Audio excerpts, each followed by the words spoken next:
Chapter 369. Lucy was silent for a moment before she said, Your brother just finished his shift last night. He's sleeping now. Luna raised an eyebrow and said, Take me to him. Everyone left. Sulai looked at Luna's back with surprise. He said to Reynolds, You were right. That guy Kai really has a sister.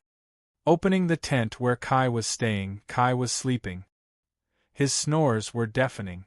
Seeing this, Luna's eyes flashed with a complicated emotion. She rushed forward and slapped Kai, who was still asleep. Someone attacked me. The slap instantly woke Kai from his stupor. He let out a roar, and his eyes flashed like lightning as he gripped his saber tightly. When he saw a delicate and cute silver-haired girl in front of him, Kai was stunned. He looked at the people standing behind her. Lucy, Sulai, Bailey Schwanza, and Reynolds. What's going on? Reynolds understood the situation. He pushed Lucy, Sulai, and Bailey Schwanza away and said, Okay, let's go. They've just reunited with their sister. We don't want anyone else around. Kai wanted to stop them, but he was deeply attracted by the girl in front of him. Who is she? Why does my head hurt? Leah, Miss Linger. Leah, is Miss Linger here? Smiley face, angle, Leah. I miss you, Linger. Aaron, what are you doing? Kitchen knife, bomb, warm wine, burning eyebrows, mountain. Reynolds, good dove. Sister just passed the test. Interesting, ha. Reynolds, you can't imagine what I went through. Leah, test? Didn't you enter the school directly? Warm wine, burning eyebrows, mountain. I thought so too. After that, the first test was for us to fight against each other. Those who won would stay, and those who lost would leave. Leah, Linger, how are you? Did you win? Who did you fight? Warm wine, burning eyebrows, mountain. Of course I won. Chong, an academy training ground. Blood was still dripping from Aaron's left claw. She looked around and found that there were only a few dozen people left standing. The original 200 people were suddenly reduced to a few dozen. The cruelty was unimaginable. Irene started typing again. Warm wine, burning eyebrows, mountain. After passing the first test, there are only 100 people left. After that, he would let these 100 people kill each other. How interesting. Whoosh. Erin dodged a sneak attack and swung her left hand, chopping off the man's arm. You want to sneak attack me while I'm typing? Irene wanted to move around, but found that her leg was injured. Leah, Linger, are you alright? Are you hurt? Hello? Erin looked at Reynolds' message and then at Townsend, and she couldn't help but smile. I really misjudged you. Townsend's handsome face was covered in blood. He smiled and said, I'm the one who made a mistake. I didn't expect Miss Erin to be so powerful. Erin sighed. Only 30 left. Townsend also took a look and said, These should be the candidates. Erin smiled. Who knows? After saying that, his body moved. The claws in its hand flashed towards Townsend like a flash of light. Townsend looked at Irene with panic and despair on his face. A blood-curdling scream came from behind Townsend. Townsend turned around and saw the sneak attacker who had appeared out of nowhere. He was still in a state of shock. He looked at Erin and saw that she was looking at him with a playful expression. Naive child, Erin said softly. Reynolds looked at Erin as if he had never been so determined before. General, please let me go to Chang'an today. Erin looked at Reynolds. Unexpectedly, she was not joking. She asked with a serious face, Are you serious? Reynolds nodded firmly. He had lost contact with Lin Ling 2 days ago. No matter how he pestered her, looked for her, and forced her to come out, she did not reply. Did something happen? Did she encounter danger? Reynolds' head was about to explode. Lin Ling was his only family in this world. They had promised to find a way to return to Earth together. If something happened to her, what would he do? Erin said, This is the border of the Great Wall, the western part of the Donner Plain. It's more than 70,000 miles away from the Tang dynasty. If you go there on foot, it will take you a year. If you go by horse, you will have to travel for several months. Moreover, the journey is full of danger. You can't guarantee your own survival. Reynolds' expression was still determined. How could he not know? However, he would not be at ease if he stayed here any longer. If you have Babieka's rare beast, the unicorn, it can speed up several times. You can reach there in about 10 days. Didn't you say Athena is your friend? Why didn't she come to help you? Reynolds lowered his head and said, General Mulan, please don't tease me. I have a friend in the Chang, an academy. I lost contact with her. I am very worried about her. Aaron touched her hair and said, Actually, with your status, you are not even qualified to talk to me these days. You have to be locked in a cage every day. Reynolds was silent. He just looked at Aaron with determination. Aaron smiled and got up. She walked out of the tent and said, Follow me. Reynolds was overjoyed and hurried to follow her. I think I'm under the same spell as Athena. I actually want to be friends with you. Aaron and Reynolds stood on a mountain pass, a fast horse behind them. Aaron looked at Reynolds. This boy was younger than her, but he was so knowledgeable. Poetry, military tactics, and even the endless starry sky could be described by Reynolds clearly and logically. The universe. It was a word Reynolds had taught her. It was a word so vast that it seemed to include the world, the stars, and even the sun. In other words, as long as it was a word, no matter what kind of word it was included in the universe. Aaron had been obsessed these days. She kept pestering Reynolds about what was in the sky and what kind of world it was. Reynolds was an earthling, but his knowledge was limited. However, this did not stop Aaron from chatting with Reynolds every day. Maybe Athena was attracted to your talent. You don't seem to be from this world. Did you come from the sky? Reynolds saw Aaron looking at him and couldn't help but touch his cheek. He said awkwardly, General Mulan, I'm just an ordinary person. If you are an ordinary person, then everyone in this world is a fool. Aaron smiled and pinched Reynolds' cheek. She looked at the bracelet on his wrist and said, Be careful. I've returned everything you have. See if you are missing anything. Chapter 370. At this time, a loud voice came from afar, Brother Reynolds, we'll meet again, ha ha. Reynolds looked back and saw that it was Su Lai leading the soldiers to the battlefield. Okay, this horse has been blessed with swift wind by our magician.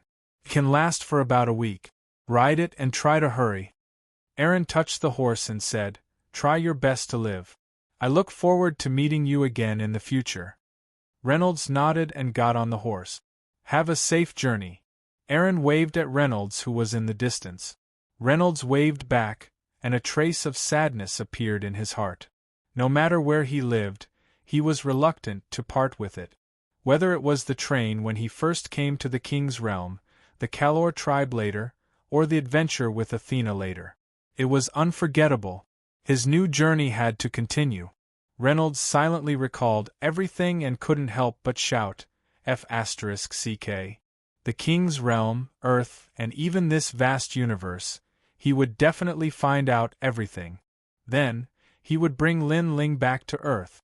Eiffel, Ling what's the situation on your side? I'm very worried about you. Are you okay? Eiffel, I miss you so much. I want to see you so much. I regret leaving on my own that time and leaving you with Diao-chan. I miss you so much. Eiffel, what's wrong with you? Is your phone destroyed? Or did something happen? 3 days later, Reynolds was resting in the wilderness. Looking at the map, Reynolds roughly calculated that he was already very far from the Donner Plains. He was already 1/10 of the way to the Tang dynasty. However, Reynolds looked at the horse sleeping beside him and smiled bitterly.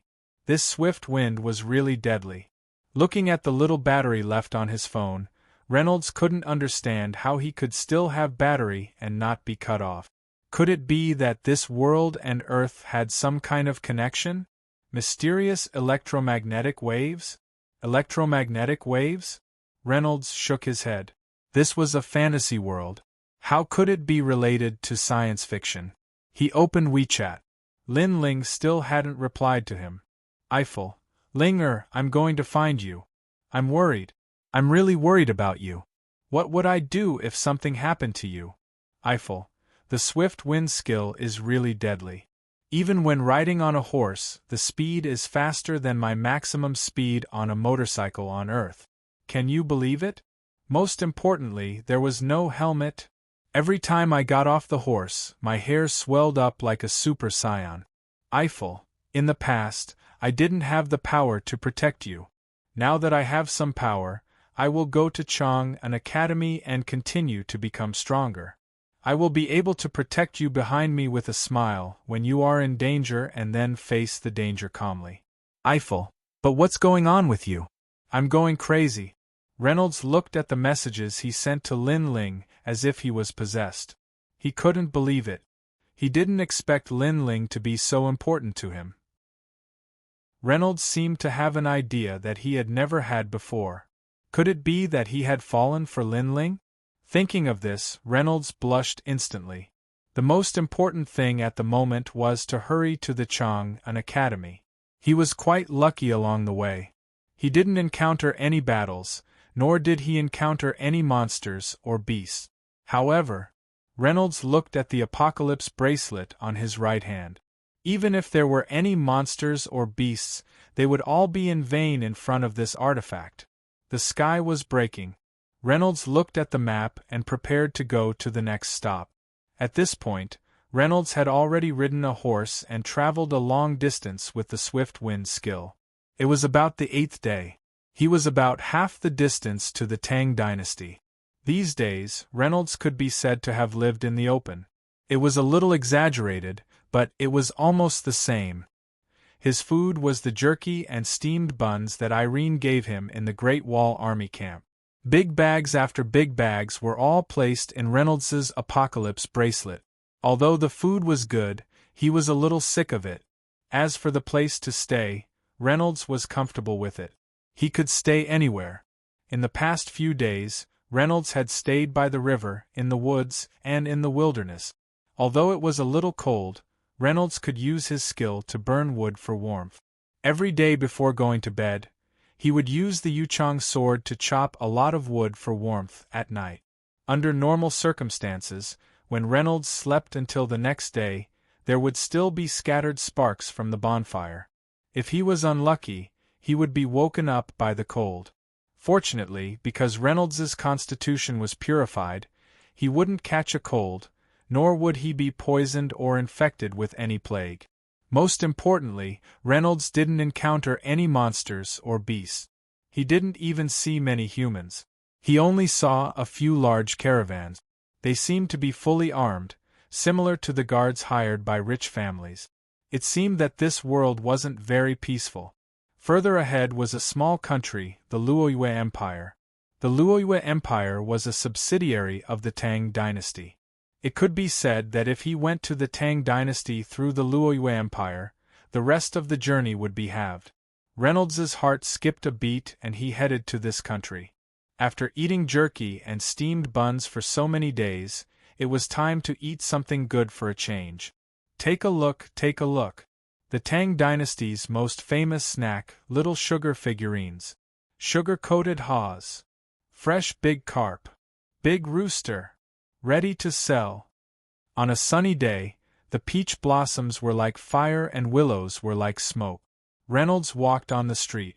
Looking at the lively atmosphere of the people around him, his mood became slightly better. He was hungry. Reynolds looked at a small alley. There was an endless stream of people coming out. The people who came out had a satisfied look on their faces. This aroused Reynolds's curiosity. Could it be that there was another world in the alley? Reynolds's heart skipped a beat. He turned around and walked into the alley. Good wine fears no dark alleys. As Reynolds walked in the alley, a cool breeze hit him in the face. It seemed that no matter when, where there was a shadow, it would always be incomparably cool. Reynolds let the horse go back. The 7 days of swift wind had long passed. In these few days, because the speed was too fast, Reynolds's buttocks were injured. For a short period of time, Reynolds didn't dare to ride again. He had a lot of money. Calling for an Earth Dragon carriage to go to the Tang dynasty was a very good choice. As he walked, a fragrant smell gradually came from the front. Was it an open-air restaurant? Reynolds walked in. Originally, he thought that it would be very dark. Unexpectedly, his eyes lit up and a small courtyard came into view. This small courtyard was surrounded by a special kind of gemstone that emitted a yellow glow. The entire small courtyard showed a different kind of orange glow. Although it wasn't very bright, it was very clear. In the courtyard, there were dozens of small tables and many stone benches. It seemed that every table was full. At each table, there were 3 or 4 guests eating large pieces of roasted meat and drinking a liquid similar to wine. They ate and chatted, seemingly very satisfied. Chapter 371. What would the two of you like to eat? At this moment, a fat middle-aged man covered in grease walked over. Anything. For example, barbecued meat or something. Reynolds found a place to sit down as he spoke. He looked at the customer at the next table. It was a skinny old man in a gray cotton shirt. He was drinking from a jug of wine on the table. Why is there no more wine? The old man held the jug for a long time, but not a single drop of wine fell out of the jug. Roar! Bring me another jug of wine. Grandpa Tate. You must have money to pay the bill today, right? Following the voice was a young girl around 16 or 17 years old. Her black hair was tied up behind her head, and her fair face was delicate and pretty. Although she couldn't be considered pretty, she gave off a lively vibe. This. The skinny old man sobered up after hearing the young girl's word. He quickly said, Little Sister Minnie, why are you here? TSK. Our little Minnie is getting prettier and prettier. Grandpa Tate, don't change the topic. Minnie pouted when she heard Tate's words. At this moment, a tall and sturdy man walked out of the house and said to Minnie with a smile, All right, Minnie, go get the wine for Brother Tate. All right, got it. Minnie stuck out her tongue and skipped away. At this moment, the fat middle-aged man walked over with a jug of barbecued meat and a large jug of drink.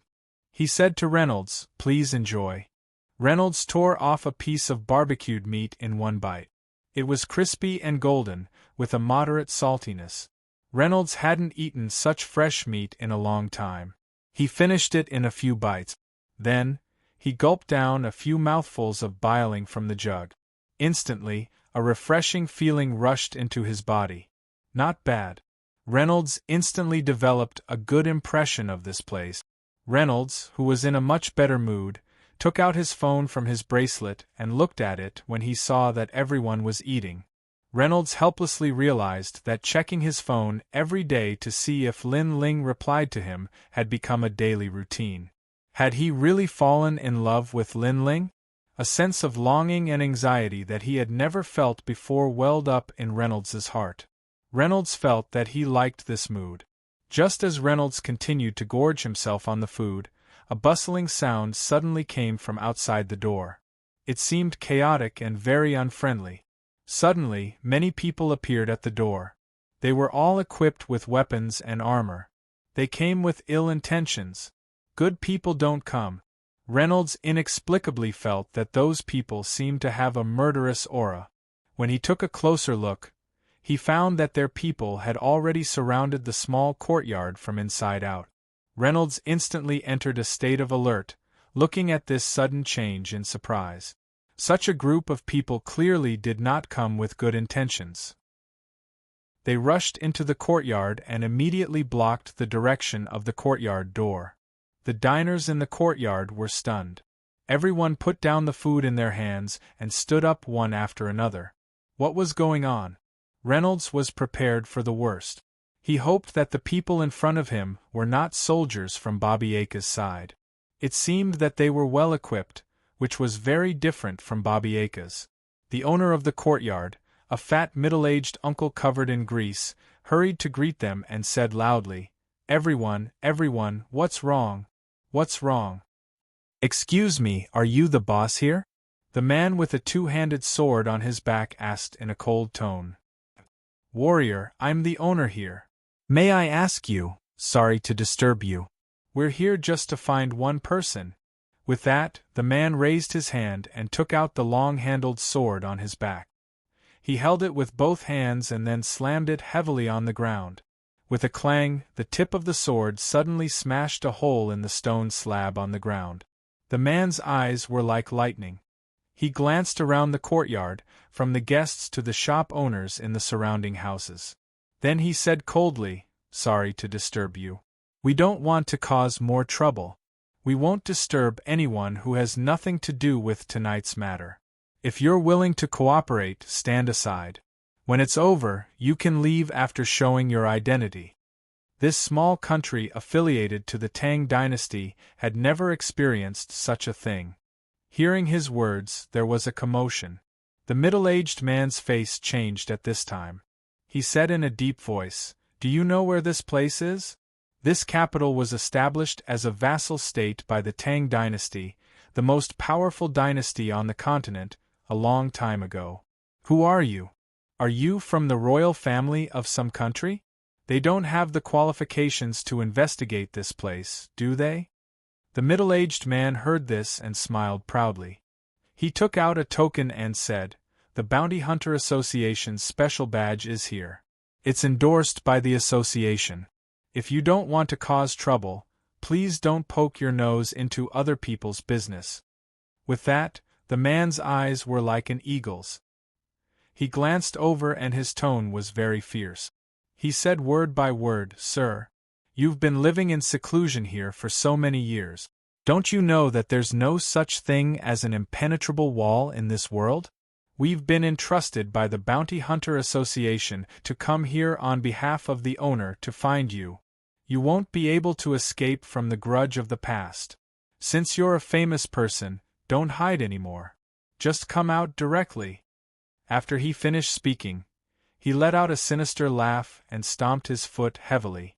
With a bang, a ball of silver light flashed from his body. The thick stone slab on the ground was smashed into pieces by his foot. The man shouted loudly. Many diners in the courtyard changed their expressions. Looking at the crushed stone slab under his foot, many people's eyes were filled with awe. The dozen or so armored warriors that had rushed into the courtyard also lit up their weapons one after another. So many murderous gazes roamed around the courtyard. Although these people didn't really use force, they didn't hide the threat on their faces. Mr. A polite voice sounded. Reynolds turned his head and saw that it was one of the two guests who were originally sitting in the courtyard and eating porridge. These two guests were about 40 years old. They looked neat and clean. When they spoke, they smiled. At first glance, they looked like standard businessmen. The one who spoke was a slightly fatter one. He walked a few steps forward with a smile and said politely to the man, Sir, what you do here has nothing to do with us diners. If there's nothing else, we'll leave now. It'll be convenient for you. What do you think? The businessman had a smile on his face. The man glanced at him and his expression didn't change. He said lightly, I'm sorry. Please don't be impatient. Wait here for a while. As long as no one interferes, we won't disturb others. You can't leave now. Chapter 372. The merchant's face turned somewhat ugly, and the other diners could not help but clamor. The man sneered and shouted, Brothers, let these guests have a good rest. More than a dozen fully armed warriors immediately surrounded them. With swords and sabers, they drove the guests in the courtyard to a corner. Lin Tian hid in the crowd and quietly stood with everyone in the corner. The man strode to the center of the courtyard and sneered, What's wrong? Are you still not willing to stand out? You can be considered a famous person. At this time, why are you still hiding? Do you think we will let you go if you don't come out? Come out quickly, so as not to drag others down. The owner of the courtyard, the greasy middle-aged man, could not help but stand out. He bowed to the man and said with a pleading tone, "Master, if you do this, my small courtyard will not be able to do business in the future. I only have a small business here. I'm afraid there is no one you are looking for. We are all honest people. How could the Bounty Hunter Alliance want to catch a thief or a criminal here? Sir, could it be that you've come to the wrong place?" The man snorted and moved in front of him. He looked down at the owner of the courtyard and grinned. "Humph, the information I got is definitely not wrong. The person I am looking for is in your courtyard. You, the owner, can't get away with it. Humph. You are wrongly accused." The owner suddenly became angry. His face turned red and he said loudly, "I am the most honest person. My family has lived in this neutral village for 4 generations. My great-grandfather was the guardian of this village. This courtyard is also my ancestral property. You can ask around. I, Roar, have lived here my whole life. I can't be a criminal." Hearing this, the man frowned and carefully looked at the owner called Roar. He took a deep breath and said, "Oh? You have really lived here for half your life?" "Yes." Roar straightened his neck. "The professional association has my ancestral property deed. You can ask the neighbors around us. Many of them have known my family since their ancestors. This is definitely not fake." "Very good." All of a sudden, the man revealed a grim smile as he grabbed Roar's shoulder and gently lifted him to his side. He then placed the sharp sword on Roar's shoulder and neck. Boss Roar's face turned pale with fright and he exclaimed, "Ah! You! Shoo!" The man gestured for him to shut up. He leaned over and deliberately whispered with a smile, "You're Roar, right? Dear Mr. Roar, since you claim to have lived here for half of your life, I just need to ask you some questions." He held the sword in one hand and pointed at the various shops in the courtyard with the other. "These people are your tenants, right? I'll have to trouble you to clearly explain the origins of these people. If you can't explain it clearly, I will get angry. This person has a bad habit. When this person is angry, his hands will tremble. When his hands tremble." As he spoke, he shook the sword in his hand. Boss Roar felt a chill on his neck and his face turned gray. He straightened his neck and did not dare to breathe, for fear that his throat would be cut by the sword. "Brothers, go in and search. I don't believe that he can hide for long." When Reynolds saw this, he hesitated for a moment. However, he still held back. It was better to observe the situation first. The current Reynolds, in addition to having a few more tricks up his sleeves, emitted a calm temperament. If he encountered trouble, he could naturally use the Apocalypse bracelet to resolve the crisis. However, this was after all a vassal state of the Tang dynasty. Reynolds did not want to cause any unnecessary trouble. At this time, many people rushed in. As long as it was a house with a door, they would search it thoroughly. Even places without a door would have a door. Immediately, the residents of the house cried, screamed, and jumped around in a frenzy. After a while, the people in the house were brought out by the necks of the mercenaries. These people all had blank and wooden expressions. They were frightened and worried. They looked very ordinary, just like ordinary civilians. The leader saw that the search was fruitless, and his expression became more and more unsightly. He glanced at Boss Roar. "Let's start, boss. Please properly introduce the identities of your tenants to me." Boss Roar suddenly rolled his eyes. He could not catch his breath and fainted just like that. The leader did not expect the boss to be so timid. Seeing that Roar fainted and fell down, he withdrew his sword and held Roar. He coldly said, "Humph, coward." Then, he fiercely glared at everyone. "How about it? How long do you want to hide? Humph, this Boss Roar seems to be a good person, right?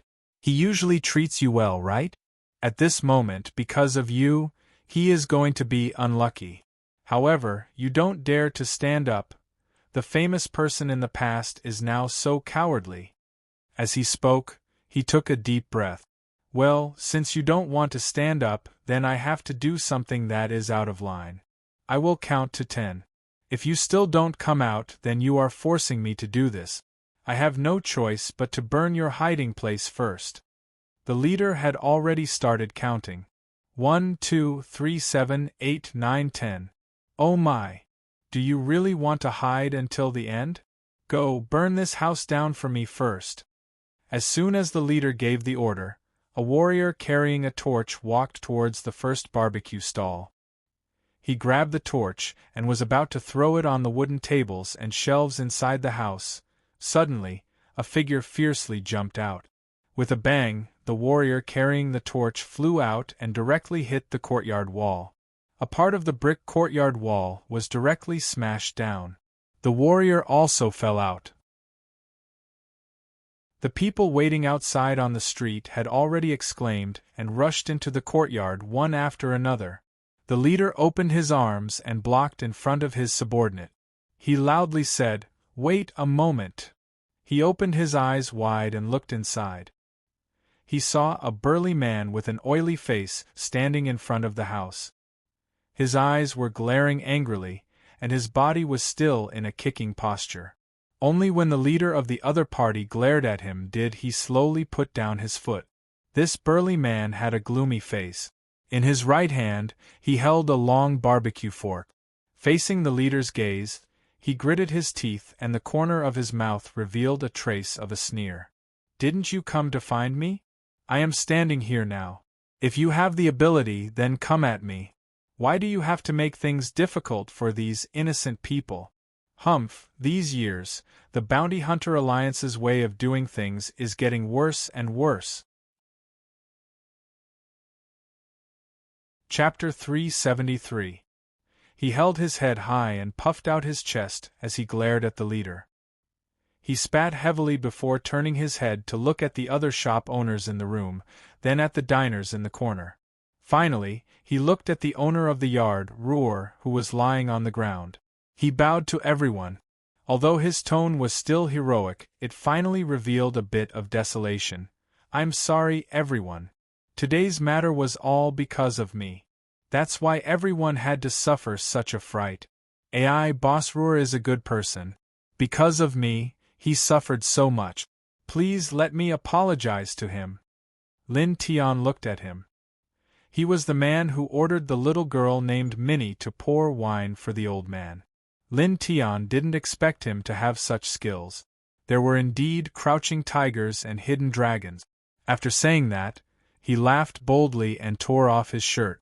With a rip, his shirt was torn into two, immediately revealing the majestic muscles of his upper body. A fierce lion head was tattooed on his chest muscles, which were the size of a calf. In the barbecue shop, a woman jumped to his side. This woman's face was gloomy. She raised her head and looked at the man beside her. Her eyes revealed a trace of gentleness as she whispered, "Baron, Aisha, don't say any more." This man named Baron's voice also became gentle. He gently hugged the woman beside him and said softly, "Being able to spend these peaceful days with you here has been the happiest time of my life. But unfortunately, I'm afraid our peaceful days will come to an end today." Aisha clenched her teeth. Her eyes were firm as she said, "Back then, you did those things for me. These years being with you, it's worth it." After saying that, Aisha pulled out a short knife from her sleeve. She leaned against Baron and glared at the leader of the bounty hunters. She held the short knife in her hand horizontally. The blade flashed with a cold light. The woman stared at the leader of the warriors and said fiercely, "Aren't you here for Baron? Then come at me. If you want to catch him, you'll have to ask the permission of the knives in our hands." Baron also laughed wildly. He raised his fire fork and strode towards the leader of the warriors. "You!" The leader of the warriors had a strange expression on his face. Seeing Baron walk in front of him, he seemed to want to say something, but Baron had already chopped down with his flaming fork. Although it was only a flaming trident, the momentum of this vertical slash was very shocking. A flaming red light burst out from the flaming trident. Of course, there were people in the crowd who knew what was good for them. Someone couldn't help but exclaim, "It's the power of the devil path." The warrior leader's face was gloomy. At this moment, he also took a deep breath. The sword in his hand made a horizontal blocking posture, and in an instant, a silver light burst out from his body. Bang! The collision between the chopping sword and the flaming fork immediately produced a dazzling spark. Their bodies swayed, and Baron repeatedly shouted, "Again!" Before he could finish his sentence, he had already hacked a few more times in quick succession. The warrior leader's body glowed with a bright light of fighting energy, and the sword in his hand blocked all of the attacks, but he managed to block all of them. Both of them were very powerful. Their bodies shook violently as they clashed head-on a few times. Finally, Baron's weapon suffered a bit of a loss. The flaming fork was not as heavy as the chopping sword. After a few more head-on clashes, he had no choice but to retreat a few steps. He quickly caught his breath, growled, and was about to charge again. "Wait! Wait!" The two looked at each other, and their faces were full of confusion. With a sullen face, they retreated at the same time. Baron put away his flaming fork and pulled his wife away. "Sorry for the impoliteness. Your Excellency, today's matter really has nothing to do with you. As long as you don't meddle in other people's business, our alliance never disturbs others." The warrior leader helplessly said a few words. "Damn it, why didn't you say so earlier?" Baron was flustered and exasperated, and he cursed loudly. This kind of thing was really infuriating. Because of a small mistake, he exposed his identity that he had hidden for many years. "Since you're not looking for me, then who are you looking for? Damn it, you call this not disturbing others?" After Baron cursed loudly, a faint voice came from the corner of the courtyard. "Little brother, I'm sorry. I've implicated you." Reynolds looked and found that it was the old man who was drinking earlier. The old man's expression was somewhat melancholy. He looked at Baron and said, "We've spent a lot of time together, but we didn't know that you were the Silver Lion from the army. I'm sorry, but actually, these people are looking for me." After saying that, he shook off his sleeves and took off his jacket, revealing a tight-fitting black shirt. There were still 2 metal rods hanging from his waist. After he connected them together, they turned into a short rod. With a spear in hand, this person's aura was completely different. His originally thin and weak body was as straight as a javelin, and an incomparably sharp aura was emitted from his body. This kind of aura was definitely something that only a person who had struggled through countless life and death situations could possess. Bounty Hunter Alliance. Don't implicate other innocent people. This person's eyes were like lightning, and his body was filled with arrogance. He shouted loudly, "I am Heaven's Inquisition. The one who was nicknamed Lone Wolf in the past was me. I've been living in seclusion here for many years, and I've long expected this day to come. Since you're here, it must be because of the case from the past. I'm not afraid to tell you. Since I dared to do that back then, I've never regretted it.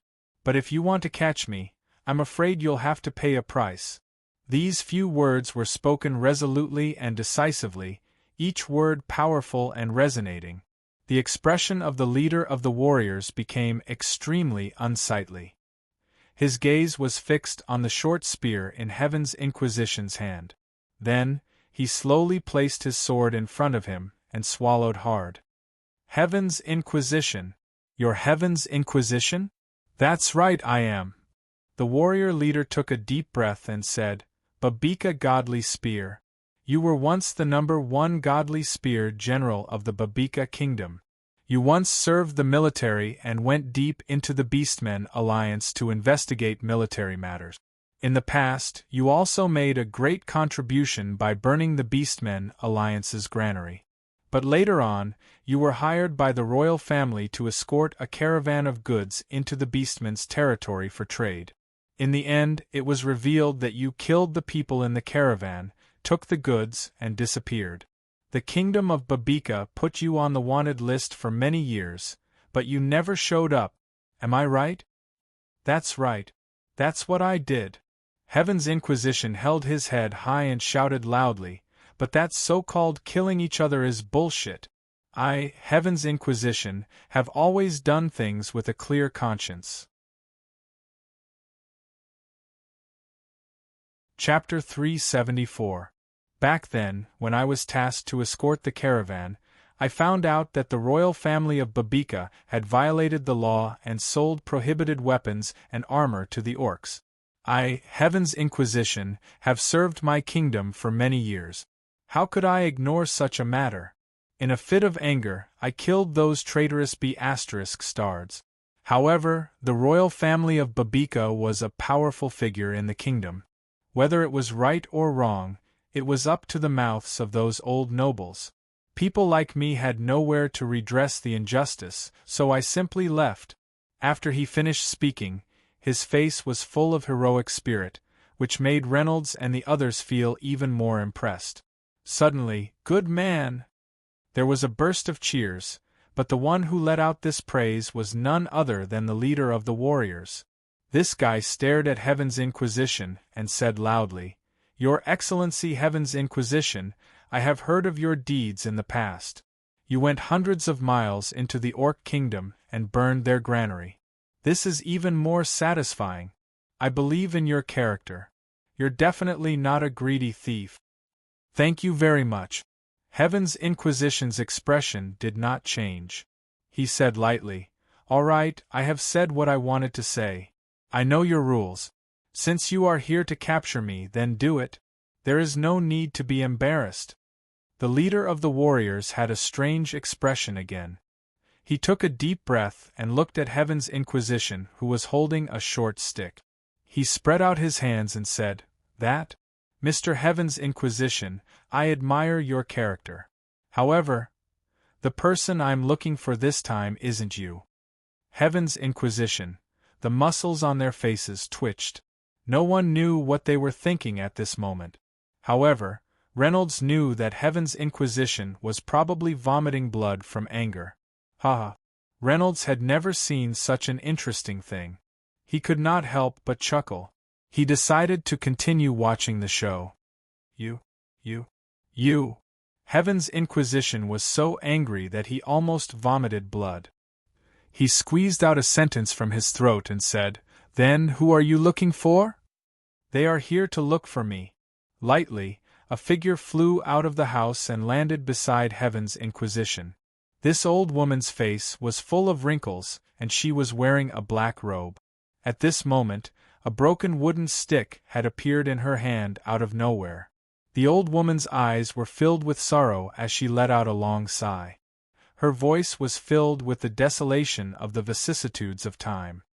"You are all good children. Baron, Aisha, you two are a true couple. Heaven's Inquisition, you're also a righteous fellow. It's a pity that I've implicated everyone. I'm the one who caused your identities to be exposed."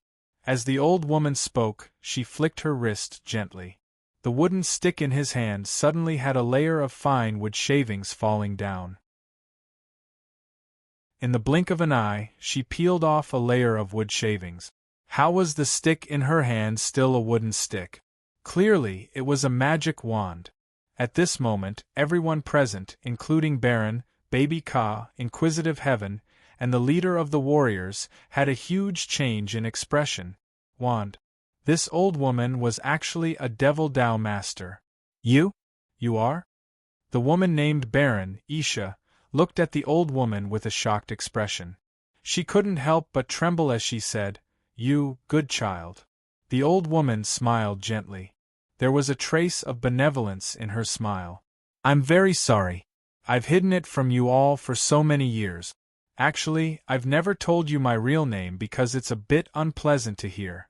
It's called Madam Black Scorpion." Black Scorpion. Madam? Isha's expression changed dramatically. She looked at the old woman with a trace of fear. Even Baron couldn't help but open his mouth wide. Inquisitive Heaven, the Baby Ka, had a shocked expression. He subconsciously took a few steps to the side and quietly put some distance between himself and this Madame Black Scorpion. Sigh. Madame Black Scorpion sighed softly. I've scared you all. I've never dared to tell you my name because I was afraid of such a reaction. Actually, I'm still that granny who barbecued meat for everyone. Reynolds had a curious expression on his face. Now, he no longer treated this as a joke. Instead, he treated it as a drama. It was really too interesting. The story of this Madame Black Scorpion was something that Athena had talked about when they were on an adventure. Madame Black Scorpion had killed a famous grand magician of the sanctuary in order to seize a scroll. Afterwards, the sanctuary had issued a bounty on the entire continent. For so many years, no one had been able to find her. Unexpectedly, she was hiding here. Black Scorpion, Madame Black Scorpion. The corner of the eyes of the leader of the warriors twitched violently. He subconsciously took a step back and stared at the old woman in front of him as if he was facing a great enemy. He fiercely clenched his teeth. Come. Since you want to capture this old woman, you have to show some real ability. How many people have you prepared outside? How many magicians did the Bounty Hunter Alliance send this time? Madame Black Scorpion narrowed her eyes and said unhurriedly. The leader of the warriors looked as if he was about to cry. Then, he said something that made this Madame Black Scorpion completely dumbfounded. The one we're looking for is not you. At this moment, the leader of the Bounty Hunter Alliance looked as if he wanted to cry but had no tears.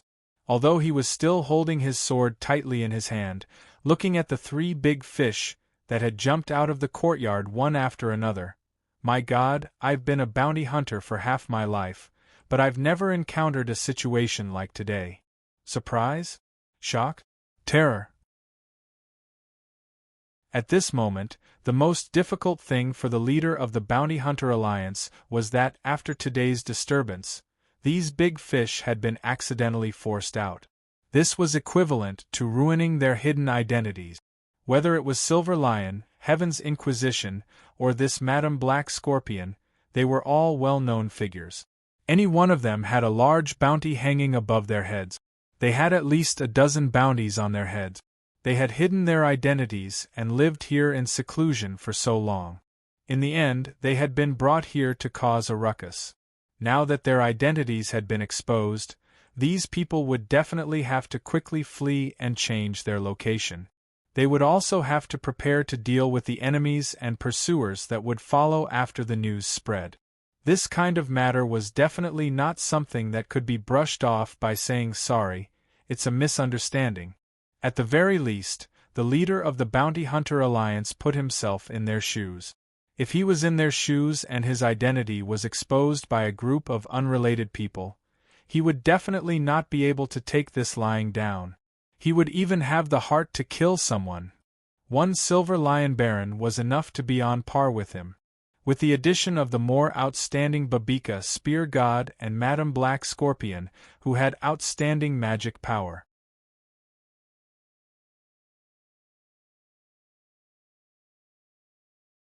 When the words "thousand-faced arachnid" were mentioned, Heaven's Inquisition couldn't help but raise his eyebrows.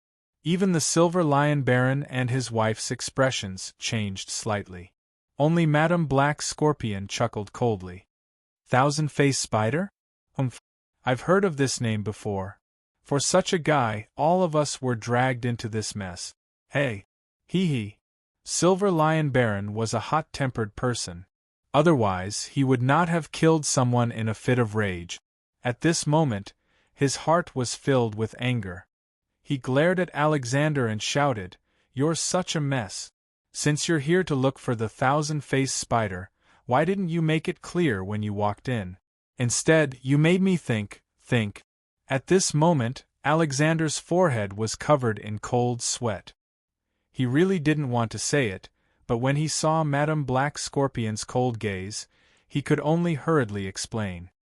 I'm afraid you'll laugh at me if I say it. We did come for the thousand-faced spider, and we did receive accurate information that the thousand-faced spider was hiding in this courtyard.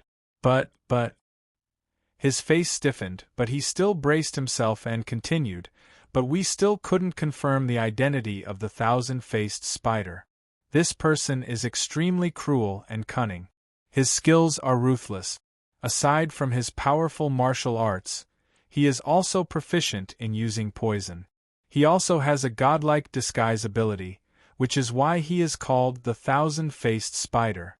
Over the years, he has used different identities to complete his cases, and he never leaves anyone alive. Therefore, we don't know what this thousand-faced spider looks like.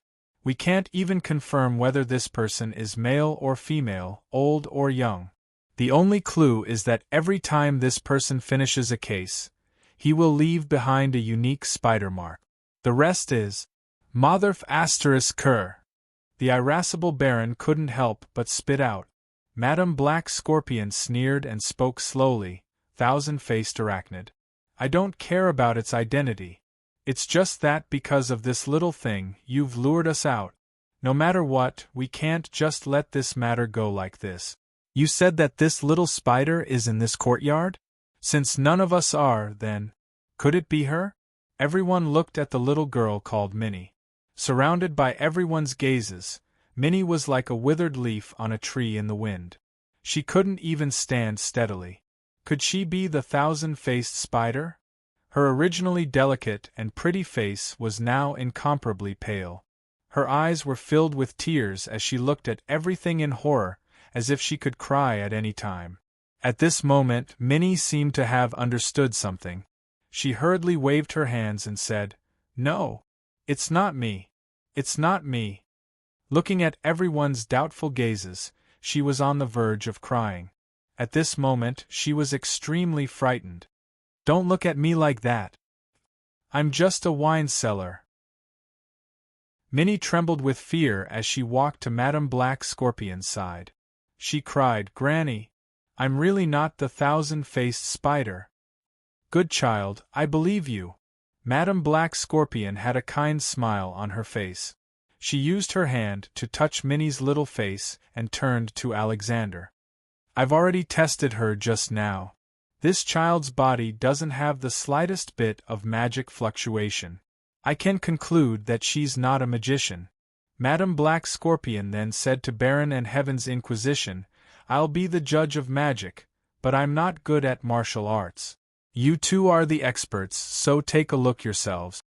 Saying this, Madame Black Scorpion stretched out her hand and opened Minnie's palm. Heaven's Inquisition and Baron's expressions were calm. They walked over, one on the left and one on the right, sandwiching Minnie in the middle. They carefully examined Minnie's palm, then looked at each other and shook their heads at the same time. "It's not her." The one who spoke was Divine Spear Inquisition. He slowly said, "This child's palm doesn't look like it's trained in martial arts." Chapter 376. Anyone who practices martial arts, no matter if it's martial arts or any kind of weapon, no matter how well they take care of it, the joints of their palms and fingers are definitely different from ordinary people. In my eyes, even the slightest difference can't escape my eyes. Moreover, although there are calluses on her palms, they're definitely not from practicing martial arts. They're from doing manual labor on a daily basis. At this point, he heaved a sigh of relief. This child is clean. When the girl heard this, tears flowed out of her eyes. It was as if she had finally calmed down. Then, with a loud wail, she began to cry. Baron glared at Alexander angrily. "Hey, look carefully. Everyone in our courtyard is here. This little girl Minnie is also clean. Apart from her, there's no one else. That thousand-faced spider you're talking about isn't among us at all." At this moment, Alexander's mind was also filled with anger. His eyes roamed over the girl's body. He had even seen the girl's palms with his own eyes. With his rich experience, he could naturally see the difference between the palms of ordinary people and those of martial arts practitioners. This girl's palms definitely didn't have any traces of martial arts training. However, This result made Alexander completely speechless. The information he had received clearly stated that the thousand-faced spider was in this courtyard, but now everyone here had already searched. There's another one on the ground. No one knew who reminded Alexandra. Alexander looked at Roar, who was lying on the ground. Alexander didn't have time to care about who said this. He jumped over and picked up the courtyard owner, Roar, who was lying on the ground. Roar had just fainted from fright. Now that Alexander picked him up and shook him hard, he immediately woke up.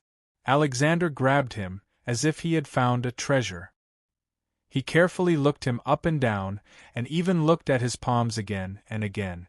"Hey brother, you. Roar pulled a long face. "Why are you grabbing me? I'm an honest and dutiful person." Humph. Alexander didn't say anything. He just narrowed his eyes and stared at Roar, one hand tightly gripping the hilt of his sword. Boss, suddenly, the woman named Isha, who had been hiding beside Hawk, couldn't help but say, "Boss, he's a good person. I don't think he's a thousand-faced spider." Baron was startled by Isha's sudden words. He glanced at his woman, but Minnie had a strange and stubborn look on her face. She said in a low voice, "Baron, if it wasn't for the fact that the boss was kind enough to give us a place to stay when we first came to this small city, we wouldn't have been able to live such a peaceful life. You and I both know that the boss is an honest and good person. What thousand-faced spider? It can't be him." Baron took a deep look at his wife, then nodded solemnly and said loudly, "That's right. You can doubt others, but you can't doubt the boss. Boss Roar is an old man who has lived in the neutral village for generations. His identity is clear, and the surrounding neighbors have known his family for generations. This is impossible to fake." Heaven's Inquisition also nodded and said in a low voice, "Alexander, please let go of Boss Roar. He's just an ordinary person. I can testify to that." Madame Black Scorpion was also startled. She looked at Baron and the others with a strange expression and sighed. "I can also guarantee that Boss Roar is not a thousand-faced spider." Alexander let go of his right hand, and Boss Roar immediately sat on the ground. He was in so much pain that he took a deep breath. He opened his mouth and wanted to curse, but when he saw the shining sword in his opponent's hand, he quickly shrank his neck and rolled to the side. Could it be that the information we received was false? Someone dared to make fun of our bounty alliance. Alexander was so angry that the muscles at the corners of his eyes twitched. "Noisy!" Madame Black Scorpion sneered. "Alexander, you don't have to be so pretentious. Just tell me, how should we settle today's matter?" Her eyes seemed to have hooks as she stared at Alexander. "Although we've lived under the same roof for many years, we've always hidden ourselves well. We don't know each other's details. But because of you, we've become a laughingstock. Tell me, shouldn't you give us an explanation for this matter?" Alexander forcefully suppressed the anger in his heart. He looked at Madame Black Scorpion and took a deep breath. Then, he abruptly took 2 steps forward and bowed deeply towards Madame Black Scorpion and the other few people. His sudden bow surprised Madame Black Scorpion and the others. They didn't expect this person to be so straightforward. He didn't even hesitate when admitting defeat.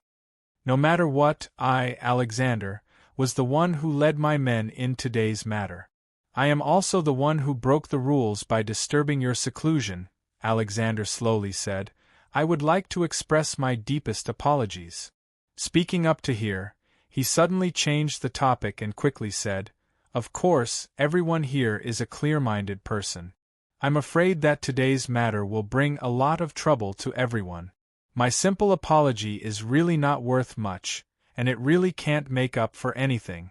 So, in addition to my personal apologies, I, as the Deacon of the Bounty Alliance, would like to give you a guarantee.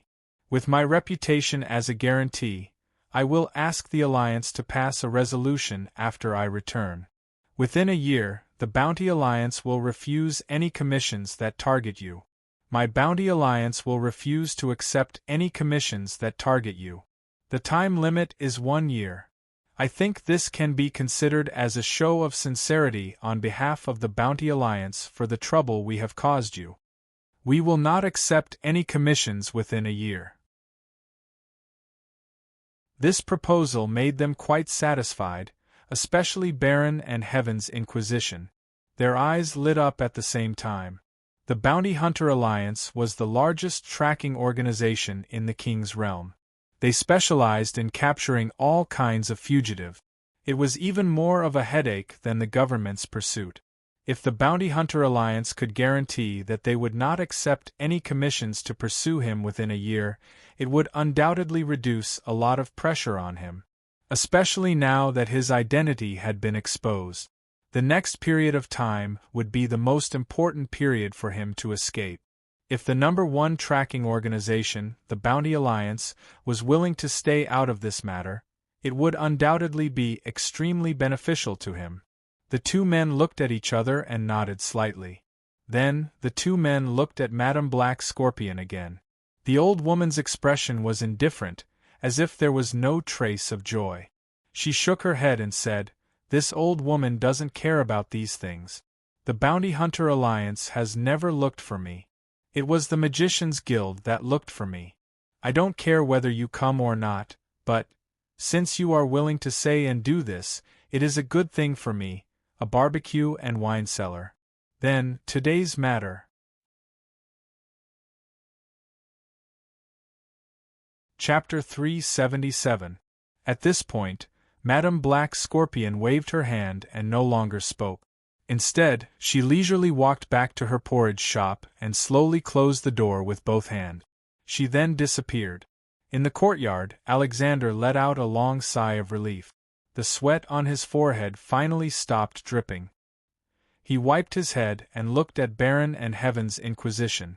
After hesitating for a moment, he slowly said, "I won't say any polite words. Sorry for today's matter. I won't say anything about meeting you again in the future. I think after today, all of you will leave this place. So, I only wish you all a safe journey in the future." After saying that, he waved his hand and made a gesture. His subordinates in the courtyard immediately left the courtyard. This Alexander did things in a straightforward manner. He took out a small leather pouch from his bosom and threw it on the ground. From the sound of it, there was a lot of money inside. He glanced at Boss Roar, who was huddled in the corner, and said, "Consider it compensation for breaking your things and the courtyard walls." After that, Alexander led his men and left. The people outside the courtyard also left in a moment. Seeing that the people from the Bounty Alliance had left, everyone hurriedly walked out of the alley for fear of causing more trouble. At this time, Reynolds was also full. After paying the bill, he deeply looked at the people in the alley and followed the other diners out. Seeing such a lively scene was also refreshing. However, to Reynolds it was just a passing encounter. They would not cross paths in the future. However, Reynolds thought for a moment and could not help but smile. That thousand-faced spider, was it really hiding its strength? Impossible. Reynolds was sure that the thousand-faced spider was definitely in this courtyard. However, at that time, even if Alexander was given the courage, he would not dare to make a move to capture him. After all, today's misunderstanding was too big. He definitely did not expect to meet 3 great gods in this small town. One was Silver Lion, one was Heaven's Inquisition, and one was Madame Black Scorpion. Moreover, if they really fought, Alexander would at most be able to fight to a draw with Silver Lion. Moreover, once the Silver Lion became ruthless, a martial artist like Alexander would not be able to withstand it. Moreover, there was the even more powerful Heaven's Inquisition and Madame Black Scorpion. After today's incident, the 3 of them wished they could chop Alexander into pieces. With such a premise, even if the thousand-faced spider was standing directly in front of Alessandra, he wouldn't dare to make a move. Who knew if these 3 people would take advantage of the battle to launch a sneak attack on Alessandra and kill him? Money was a good thing, but no amount of money was more important than one's life. Therefore, even if the thousand-faced arachnid was standing in front of him, he would pretend not to know. Thinking deeper, he was a bounty hunter. If he didn't dare to make a move when a criminal was standing in front of him, it would damage his reputation and he wouldn't be able to survive in the future. But if they didn't recognize him, then it didn't matter. Thinking of this, Reynolds couldn't help but be a little surprised. When did he become so smart?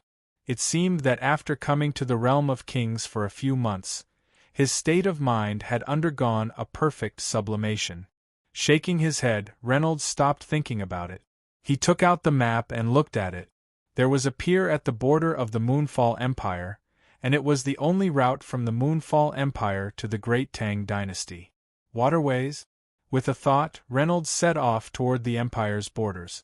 The journey was long, and Reynolds slept in an inn on the first night. Before going to bed, he took out his phone and looked left and right, but he didn't see any messages from Lin Ling Elena. I'm about to reach the Chang'an Academy. Elena, don't worry. After I get there, I'll protect you and find a way to return to Earth. This was the message Reynolds sent to Lin Ling today. There was still no response. He didn't know how she was doing over there. His original worry had become the motivation to get to Chang'an City as soon as possible. I hope she's okay. Lin Ling, Reynolds muttered to himself. The night was silent. The next day, Reynolds set off toward the border of the small city. When he got there, the person in charge of the Earth Dragon carriage said, "You're in luck. There are 2 Earth Dragon carriages going to the port of the Moonfall Empire. There's a family in the carriages, and they're very kind. If you don't mind, you can share the carriage with them." The manager smiled and said, "But the toll to the port of the Moonfall Empire's border is not cheap." Reynolds was not short of money, so he immediately took out a gold coin and threw it to him. The manager didn't say anything else and led Reynolds to a corner of the square. Here, an Earth Dragon carriage was parked. This carriage indeed looked like it was used for long-distance travel. It was a 6-wheeled carriage that was much longer than ordinary carriages. The manager called the coachman, who led Reynolds into the carriage and said, "Guest, please come in. If there's nothing else, we can set off now. If we go fast, we can reach the port of the Empire tonight. Don't worry, I've been running this route for a long time. I'm very familiar with it, and I guarantee that you'll have a comfortable journey." Reynolds nodded and stepped into the carriage. The coachman behind him quickly closed the door. Chen Daolin saw several people in the carriage with the light from the window. There were boyfriends and girlfriends, old and young. He habitually nodded to these people.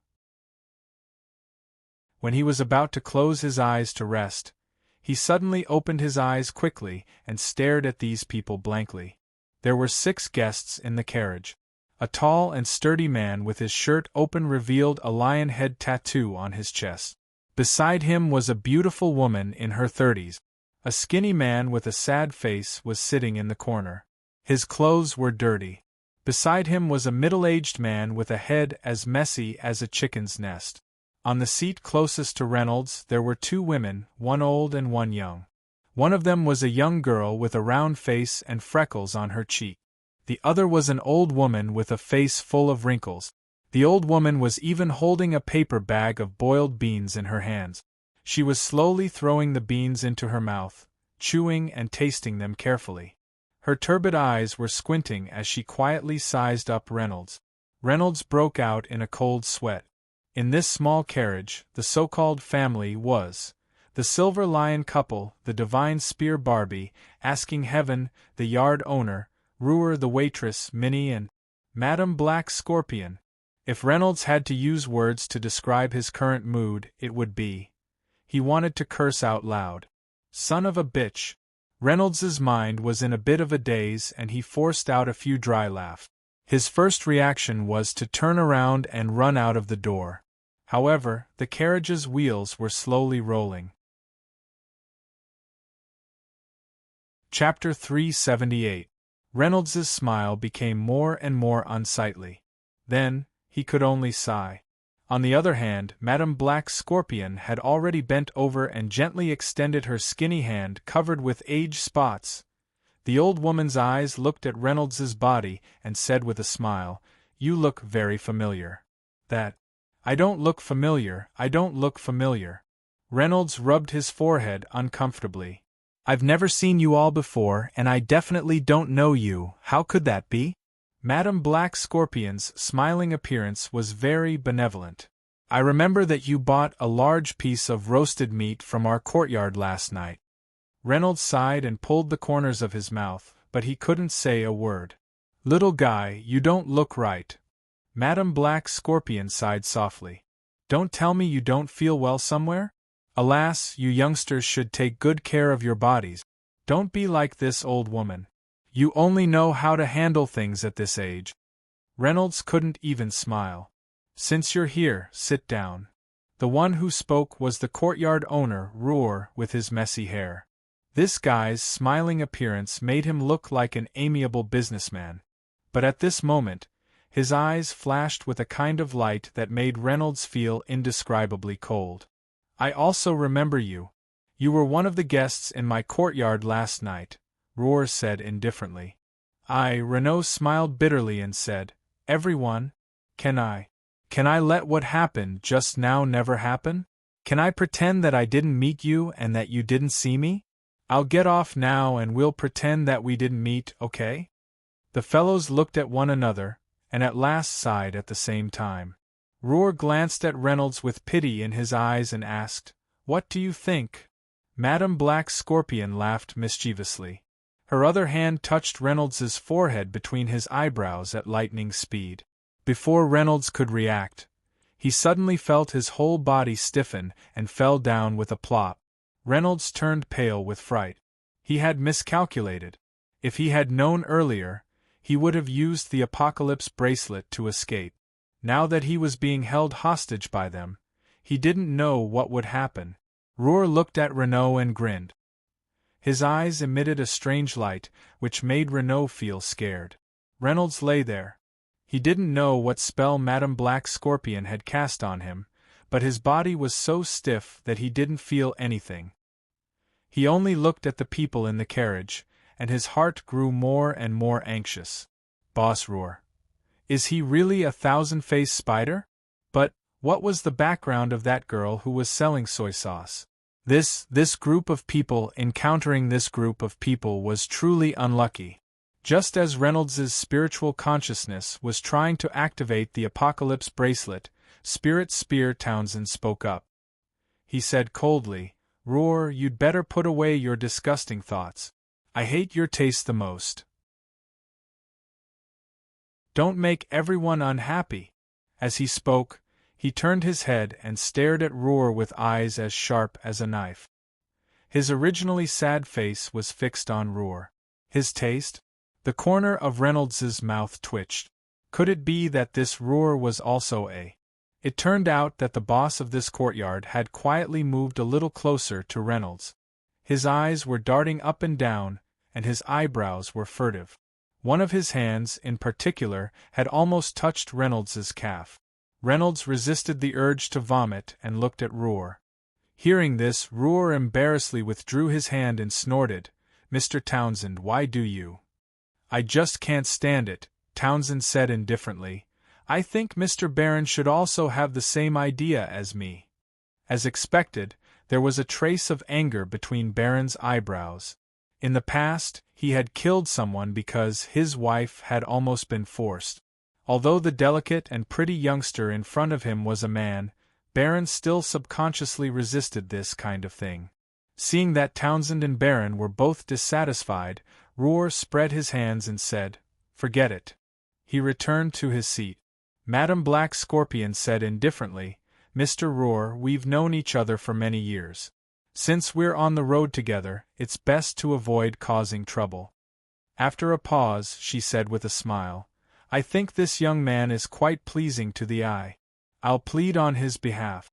Boss Roar, can you let him go?" She spoke with a smile, but Boss Roar's face was full of cold sweat. He hurriedly said politely, I wouldn't dare.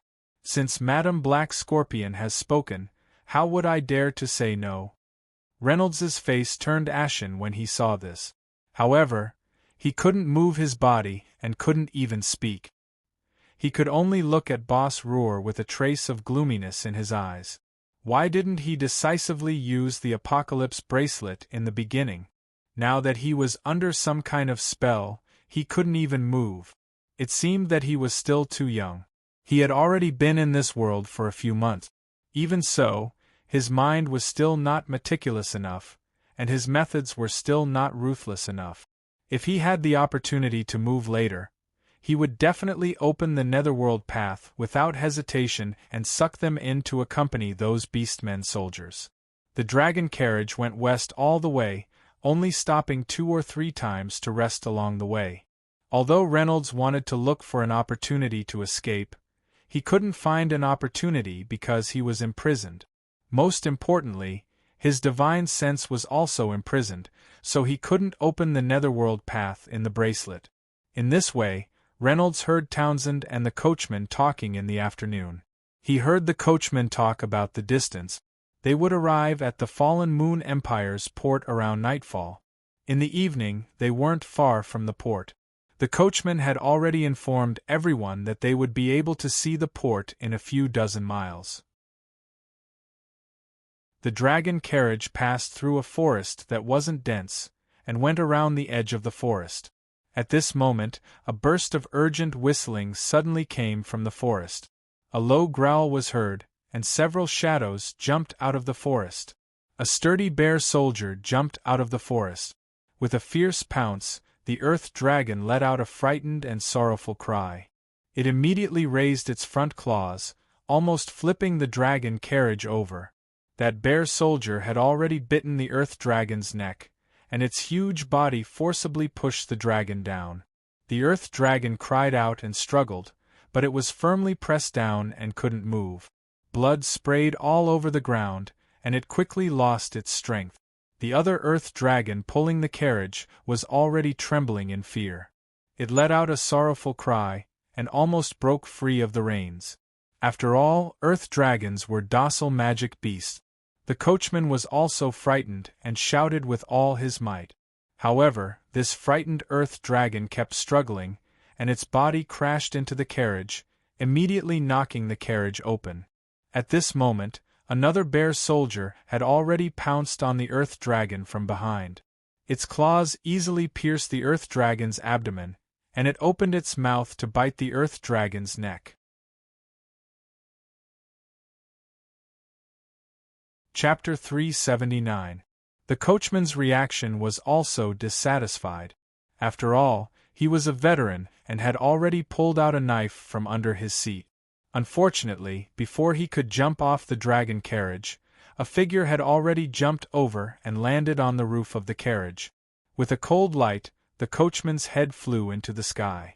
At this moment, a few black shadows had already surrounded the carriage. It was a small team of orc bear soldiers. A bear soldier stood on the roof of the carriage.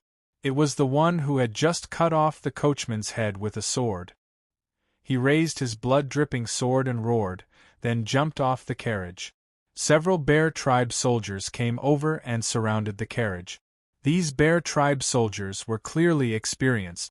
They bit the earth dragon, pulling the carriage to death, and killed the coachman, making it impossible for the people in the carriage to escape. The carriage stopped there. The wolf howls outside rose and fell one after another, but the carriage remained silent. Finally, the door of the carriage slowly opened. Silver Lion Baron jumped out in large strides. He had a majestic figure and was the most obvious target.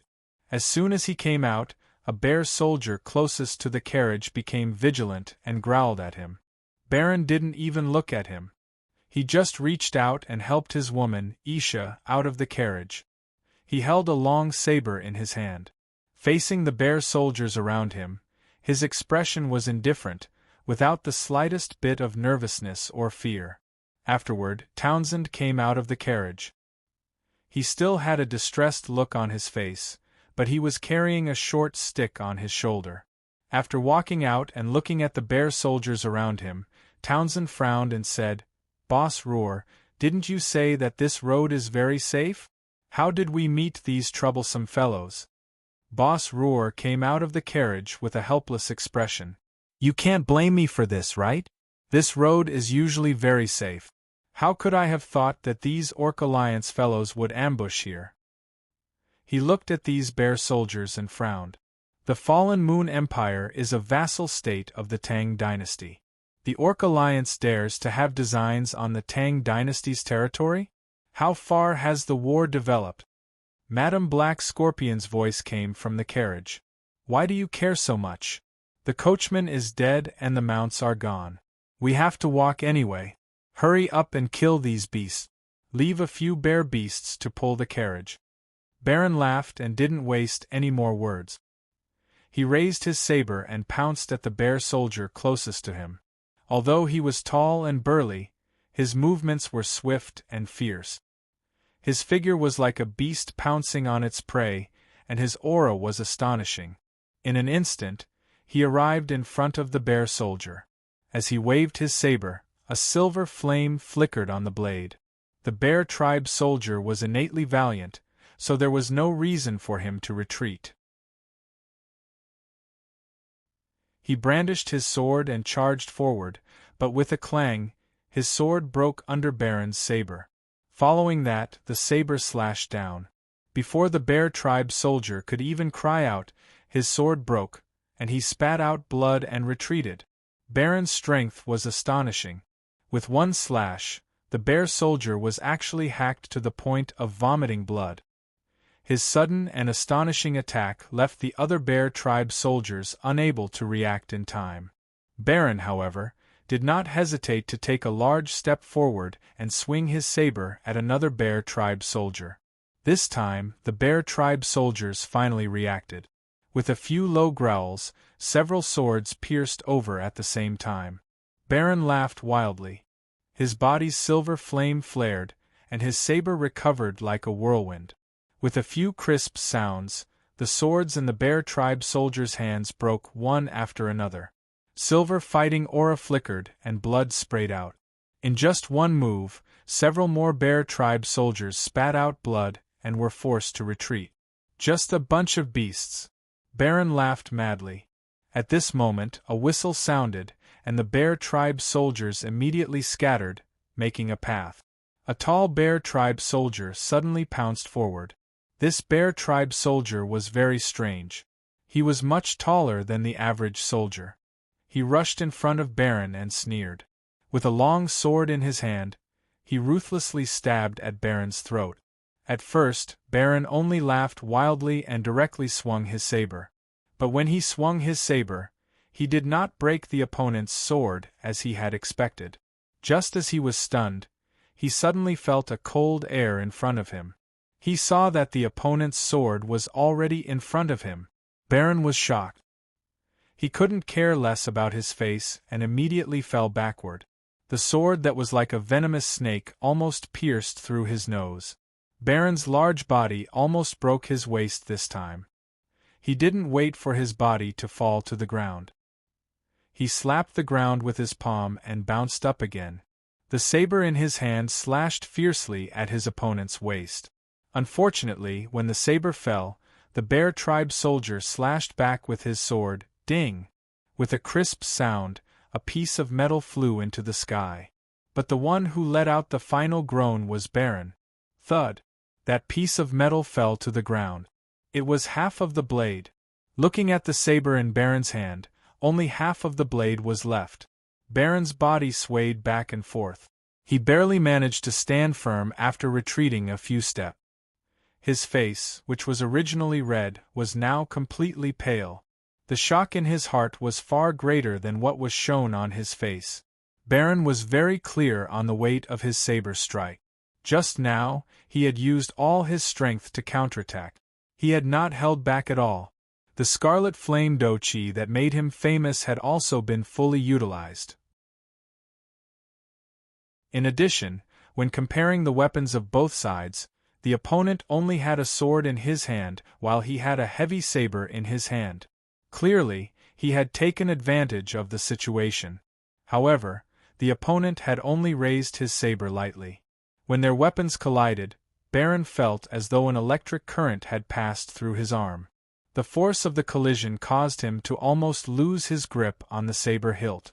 Then, he clearly felt the opponent's strength, which contained a kind of tyrannical and ferocious vibration. This strength instantly broke through his own strength and destroyed his body. Although Baron had done his best to resist, the saber in his hand was still broken.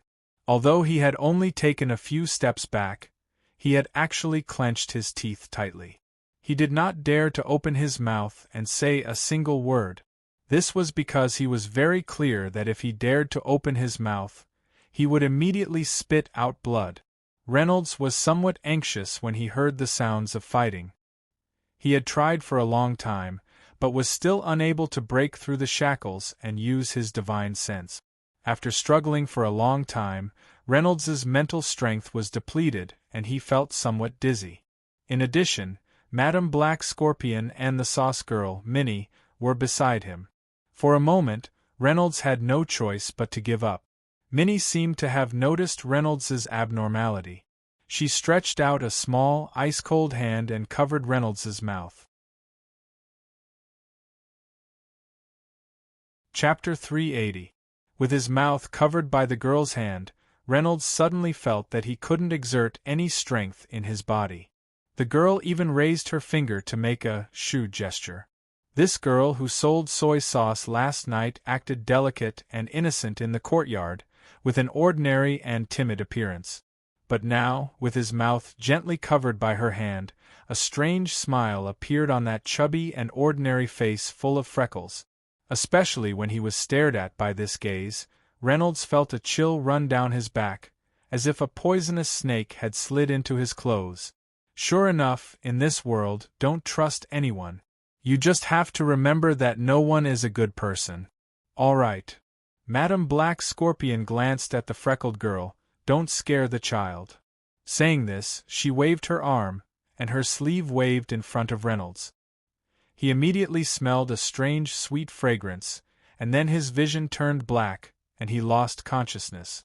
Outside the carriage, Isha had already run over, supported Baron, and forcefully pulled back the injured silver lion. This bear soldier is not simple. Looking at his attire, he seems to be a high-level orc of the Orc Alliance. Boss Roer looked vigilant, and closely fought side by side with Townsend. It must be known that Baron's strength was not weak. In the past, the fierce General Silver Lion in the army had also gained his reputation by killing with real swords and spears on the battlefield. But he actually suffered a big loss in the hands of this werewolf warrior. Townsend estimated in his heart that with his martial skills, he was superior to Baron by a few levels. But if he wanted to injure Baron so easily in one move, he was afraid that he couldn't do it.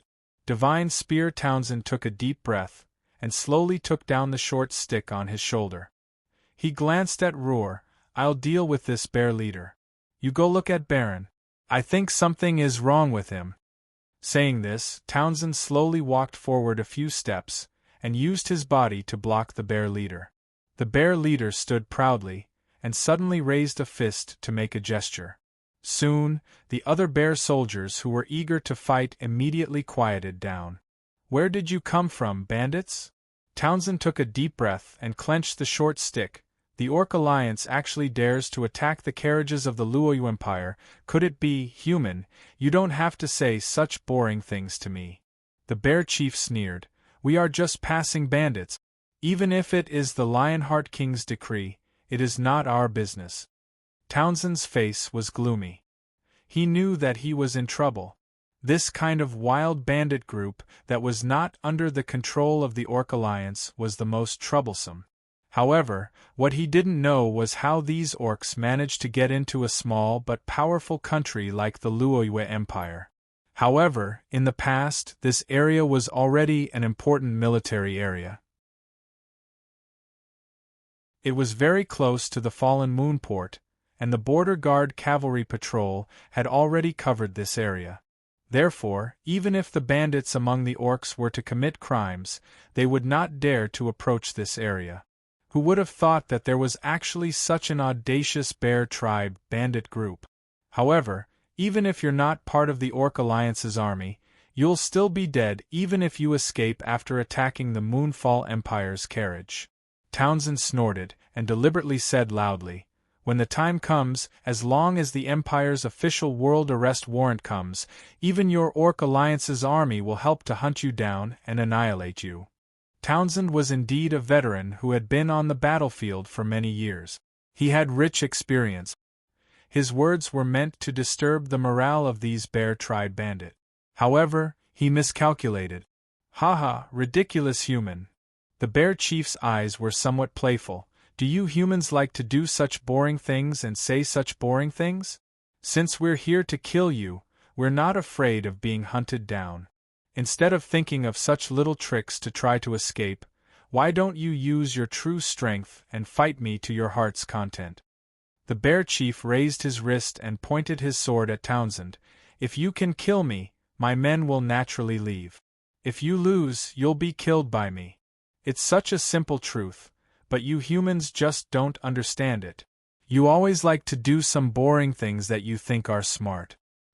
If you think too much, how much of a warrior's heart will be left?" Townsend couldn't help but be startled by his words. "You're saying so much because you're afraid and guilty. You're worried that you're not my opponent, so you're trying to use these little tricks to disturb my morale." The bear chief continued to use sharp words to stimulate Townsend's mind. "You're already afraid before the battle. It seems that an opponent like you has limited abilities. Ha ha ha." Townsend's body shook. What shook him was, he had to admit that the bear chief's words directly hit his heart. Indeed, if he had the confidence to defeat his opponent, why would he try to say those words just now? He said those words because he was subconsciously shocked by the strength displayed by his opponent. Before the battle even started, he already felt that he was no match for him. But what made Townsend even more uneasy was that he suddenly realized something. He had lived in seclusion for many years. Even if he didn't neglect his martial arts, he didn't let it go. But, after living in seclusion for so many years, hiding in a small courtyard, hiding his identity and selling food every day, could Townsend still be considered the godly spear of the past? Over the years, his pride and arrogance had been quietly worn away. If it was him in the past, even if he encountered a strong enemy, even if the situation was bad, he would still have the courage to fight to the death. There would be no other distracting thoughts. Back then, it was because of his courage and bravery that he was able to earn the title of Godly Spear in Baby Eka. But now, encountering a strong enemy, he didn't have the will to fight, but he thought of using such boring words to disturb the enemy's mind. Had he really unknowingly become a coward? Townsend's heart surged with anger. This anger wasn't directed at his opponent, but at himself. This anger stimulated his self-esteem. "I, Townsend, don't need to use this method to win." He shook his hands, and the short stick in his hand made a buzzing sound. Townsend's body swelled, his eyes became red, his muscles bulged, and the short stick in his hand faintly had a threatening aura. "Berserk." The bear chief's eyes lit up, and he was a little surprised. "You're actually an awakened talent?" Townsend snorted, squinted his eyes, and pushed away the distracting thoughts in his mind. He just stared at the sword in the bear chief's hand, and gently waved the short stick at the bear chief.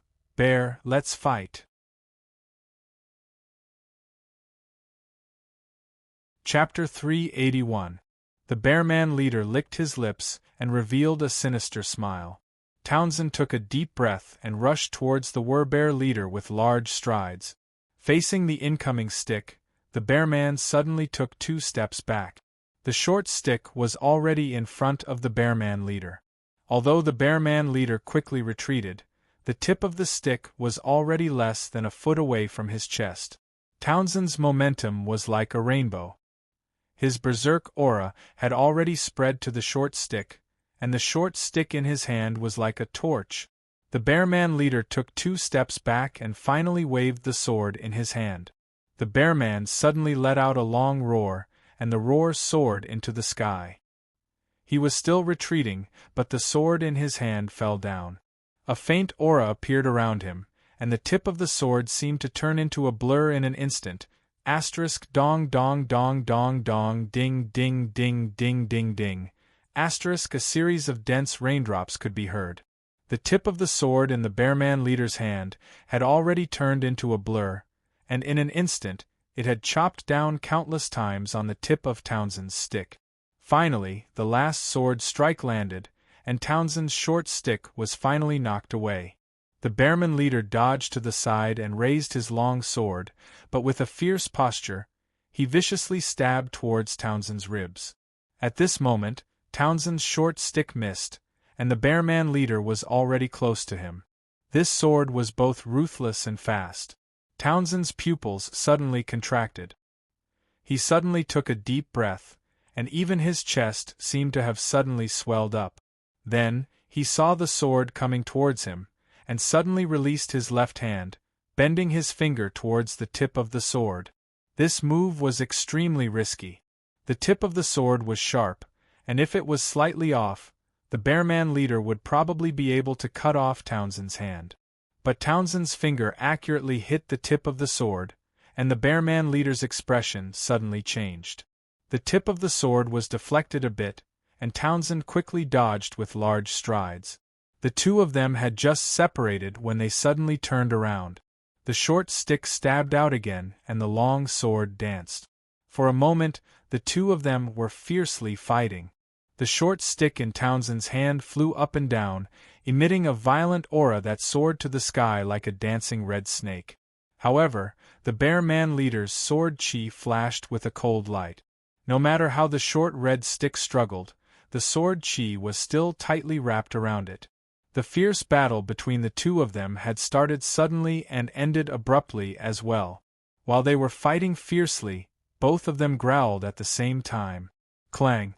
Their silhouettes intertwined, and the long sword cut down on the short stick, causing sparks to fly. The two of them brushed past each other. They quickly took a few steps away. Then, they suddenly turned around and looked at each other coldly. The bearman leader's sword was pointed at the ground. The tip of the sword was still trembling, and there was a buzzing sound coming from it. Townsend held the short stick with both hands, but upon closer inspection, his hands were trembling slightly. On the short stick's handle, there were more than 10 tiny nicks, which were caused by the 10 consecutive slashes from his opponent. What was even worse was that the tip of the staff was missing. The originally sharp tip of the staff had been sliced off by the bearman leader's sword. The two of them coldly looked at each other. The bearman leader took a deep breath and said, "I take back what I said just now. You are an outstanding opponent." Townsend looked down at his short stick that was full of nicks, and his voice was a little hoarse. "Your sword, a good sword." The bearman leader snorted, and his huge mouth muttered, "Then you say that my sword is very powerful? That I took advantage of the strength of my weapon?" "Not at all." Heaven's Inquisition shook his head. At this moment, he finally suppressed the trembling of his hands. Just now, when the two of them clashed, he clearly felt the strength of the bearman leader. Even with his many years of cultivation, his arm muscles were actually torn by the opponent. Although he did not show it, he knew that the muscles of his forearms were already damaged. He looked into the eyes of the bearman leader. "Even without a sharp sword, I am not your opponent. You are very strong, the strongest beastman I have ever seen." His back was still straight, but the bearman leader looked at him with a trace of pity in his eyes. "Don't force yourself. I know best that you are now unable to fight. Although I am surprised by your strength, to me, cutting off your head is the best tribute to a strong enemy." As he spoke, he slowly walked forward. He was almost within reach of Heaven's Inquisition. As long as he swung his sword, he would be able to cut off Heaven's Inquisition's head. Heaven's Inquisition stood there, motionless. Seeing the bearman leader approaching him, he sighed in his heart and closed his eyes, waiting for death. Just as the Bearman leader was about to raise his sword, a strange and sharp sound suddenly came from the carriage behind. The Bearman leader's face suddenly changed. He turned around and saw a black shadow rushing towards him. He did not dare to hesitate and fiercely slashed down with his sword. With a crack, the black shadow in front of him was cut in two. Looking carefully, it was the door of the carriage. The Bearman leader's expression was uncertain. Suddenly, a light flashed in the carriage, and then more than 10 fireballs flew out, heading straight for the Bearman leader. The most surprising thing was that these dozen or so fireballs didn't fly in a straight line. Instead, they suddenly turned in the sky and scattered in an instant, then spread out around the Bearman leader. Finally, as if they were being controlled by someone, they shot towards the Bearman leader from all directions at the same time. The Bearman chief's expression changed, and its eyes widened. Seeing the 10 or so fireballs in front of it, it quickly waved its sword, blocking the 10 or so fireballs. Flames flew everywhere, and the Bearman chief was surrounded by flames, looking quite wretched. Which master? The Bearman leader narrowed his eyes. There was no answer from the carriage, but he heard an explosion from the ground. The Bearman leader's expression suddenly changed, and he suddenly jumped up high. Right where he was standing, the ground under his feet suddenly cracked open, and an ugly stone claw reached up and grabbed empty air. The Bearman leader flew to the side and saw an arm climbing up from the ground, and then a whole body crawled out of the crack. It was a stone giant about 2 meters tall. Earth Elemental? The Bearman leader's expression changed. The Earth Elemental roared and pounced at the Bearman leader.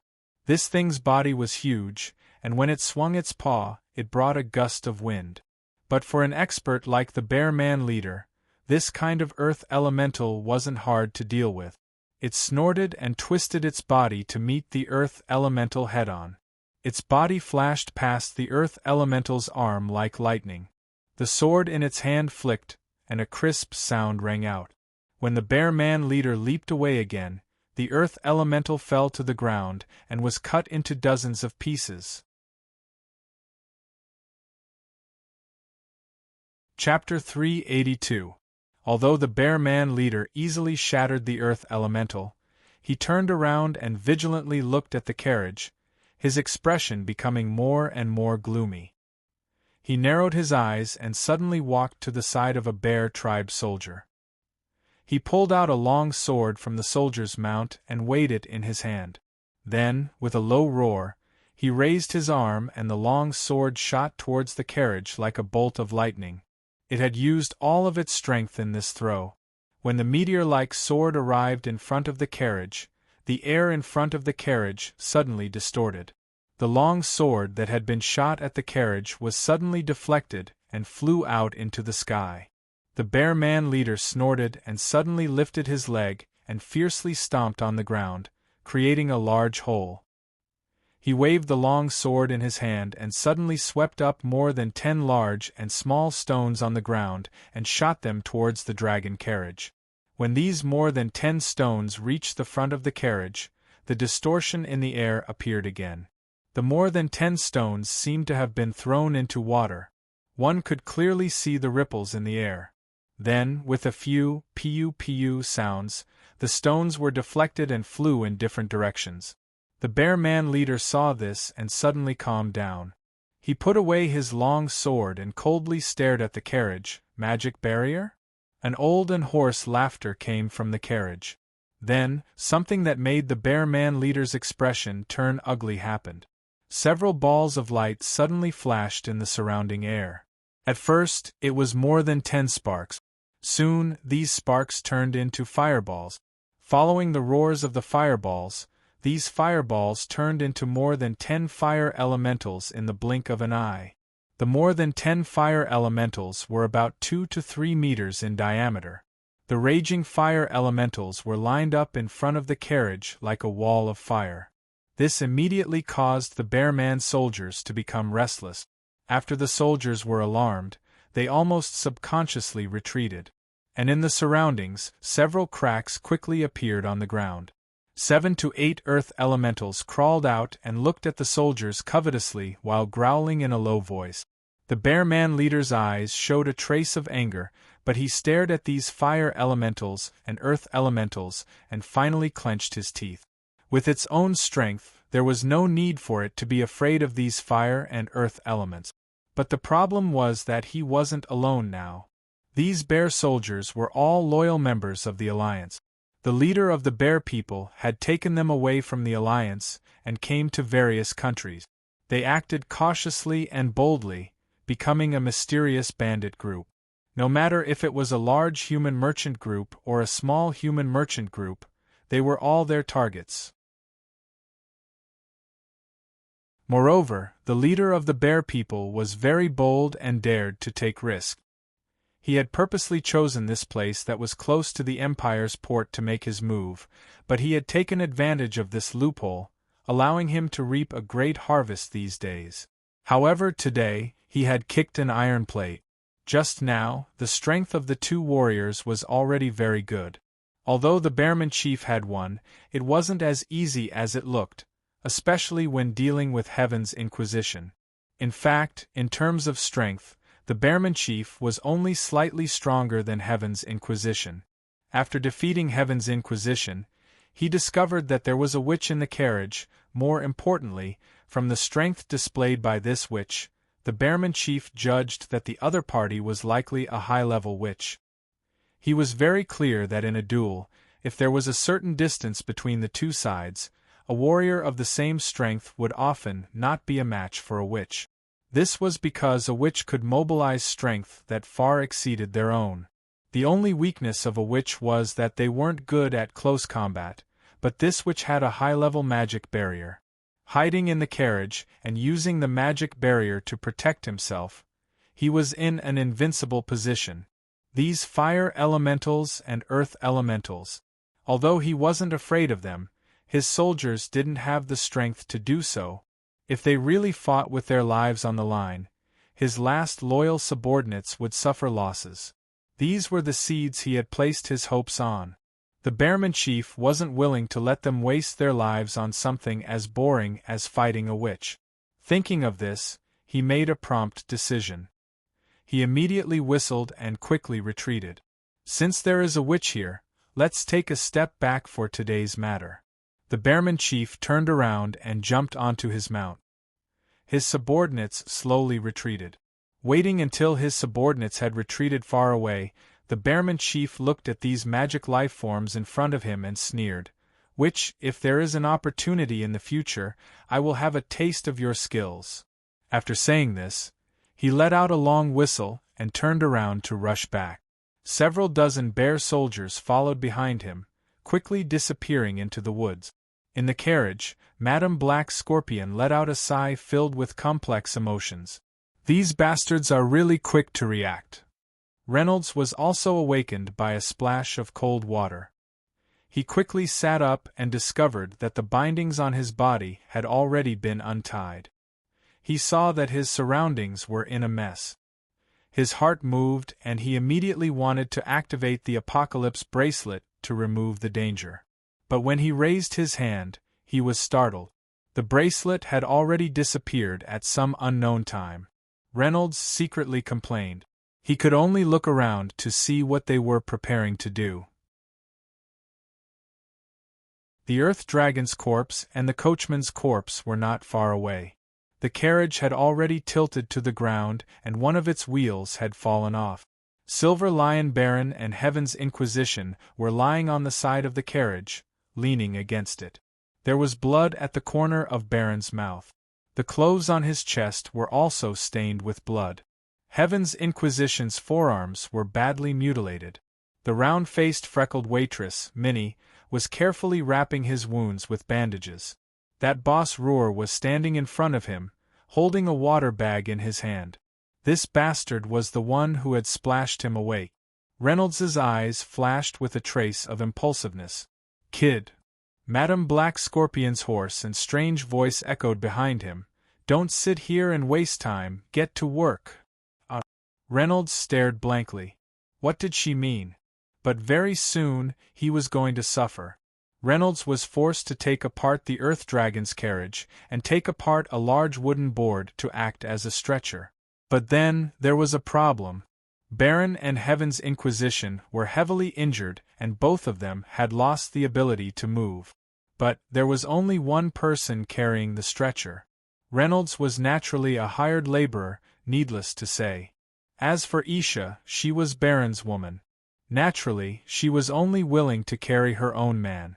But Boss Roer and that freckled girl, sorry, I refuse. Boss Roer's expression was very calm. He looked at Madame Black Scorpion and the others. We are all fleeing. I don't think I have the obligation to sacrifice my own strength to carry others. You can say that I am selfish, but we don't have any real relationship. We are just pretending to be a family for a fake name.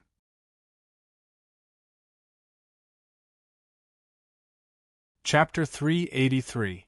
I won't sacrifice my strength to carry others. I'd rather leave by myself. The round-faced girl with freckles pretended to be delicate and said with a smile, I'm a girl. I don't have much strength. If you want me to carry someone, I won't have the strength to walk more than a few steps. As she said this, she stood side by side with Boss Roer, facing Madame Black Scorpion. It seemed that after Baron and Tianwen were injured, their attitude towards Madame Black Scorpion had changed slightly. They were no longer as submissive and fearful as before. At this moment, they stood side by side and looked at Madame Black Scorpion with eyes that were still evasive and fearful, but faintly, there seemed to be a slight provocation. The old woman quietly looked at the two people's faces, then she smiled softly. Young people nowadays, the speed at which they change their faces is really fast. She curled her lips and suddenly felt around in her bosom. She took out a small crystal ball. The crystal ball was dazzling black and emitted a faint black luster. Do you know what this is? Madame Black Scorpion sneered. Looking at the slightly changed expressions of Roer and the round-faced girl with freckles, the old woman said indifferently, This is a treasure that will make you beg for death. Since you've torn away the hypocrisy, I'll tell you the truth. Madame Black Scorpion narrowed her eyes and pointed at Yongying. Aisha and Minnie will carry Baron. Boss Roer, you will carry Tianwen. Then she pointed at Boss Roer and the round-faced girl with freckles. Minnie, you can refuse. If you refuse, I'll kill you both. Then I'll extract Roer's soul and make it into an ice crystal. I'll make your skeleton into an undead skeleton warrior. As for you, little girl, I will peel off your skin completely and make it into a human skin drum. Her aged voice had a hint of evil in it. My skin-peeling skills are very exquisite.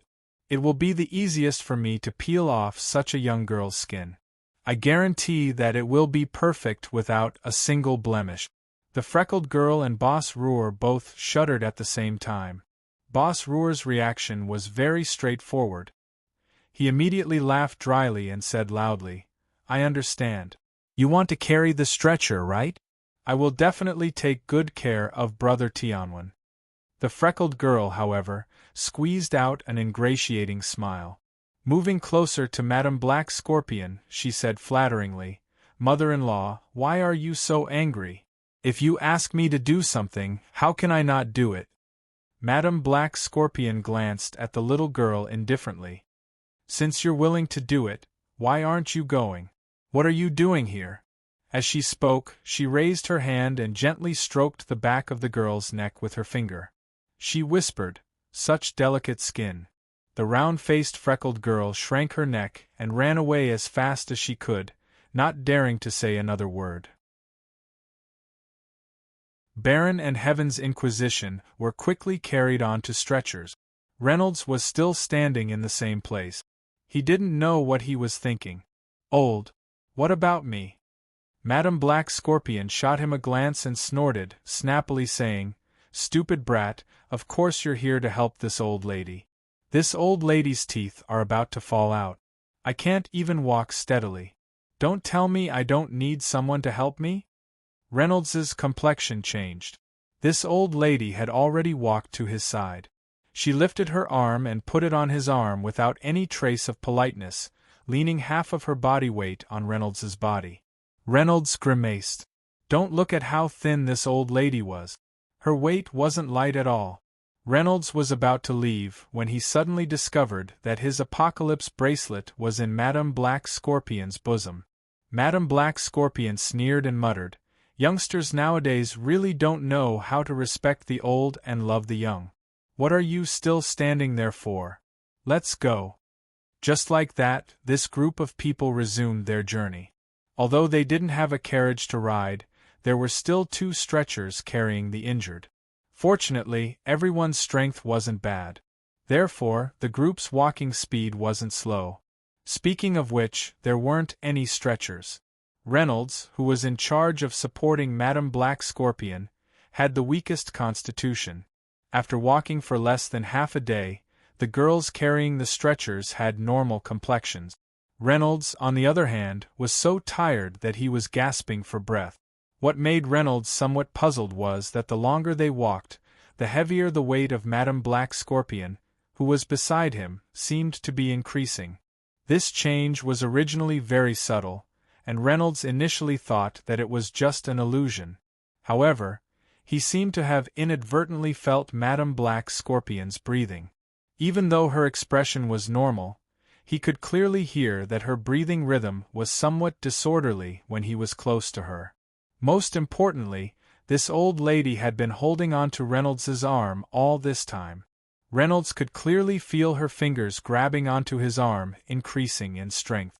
Her grip was getting tighter and tighter. He could even clearly feel that her fingers were like hooks that were about to dig into the flesh of his forearm.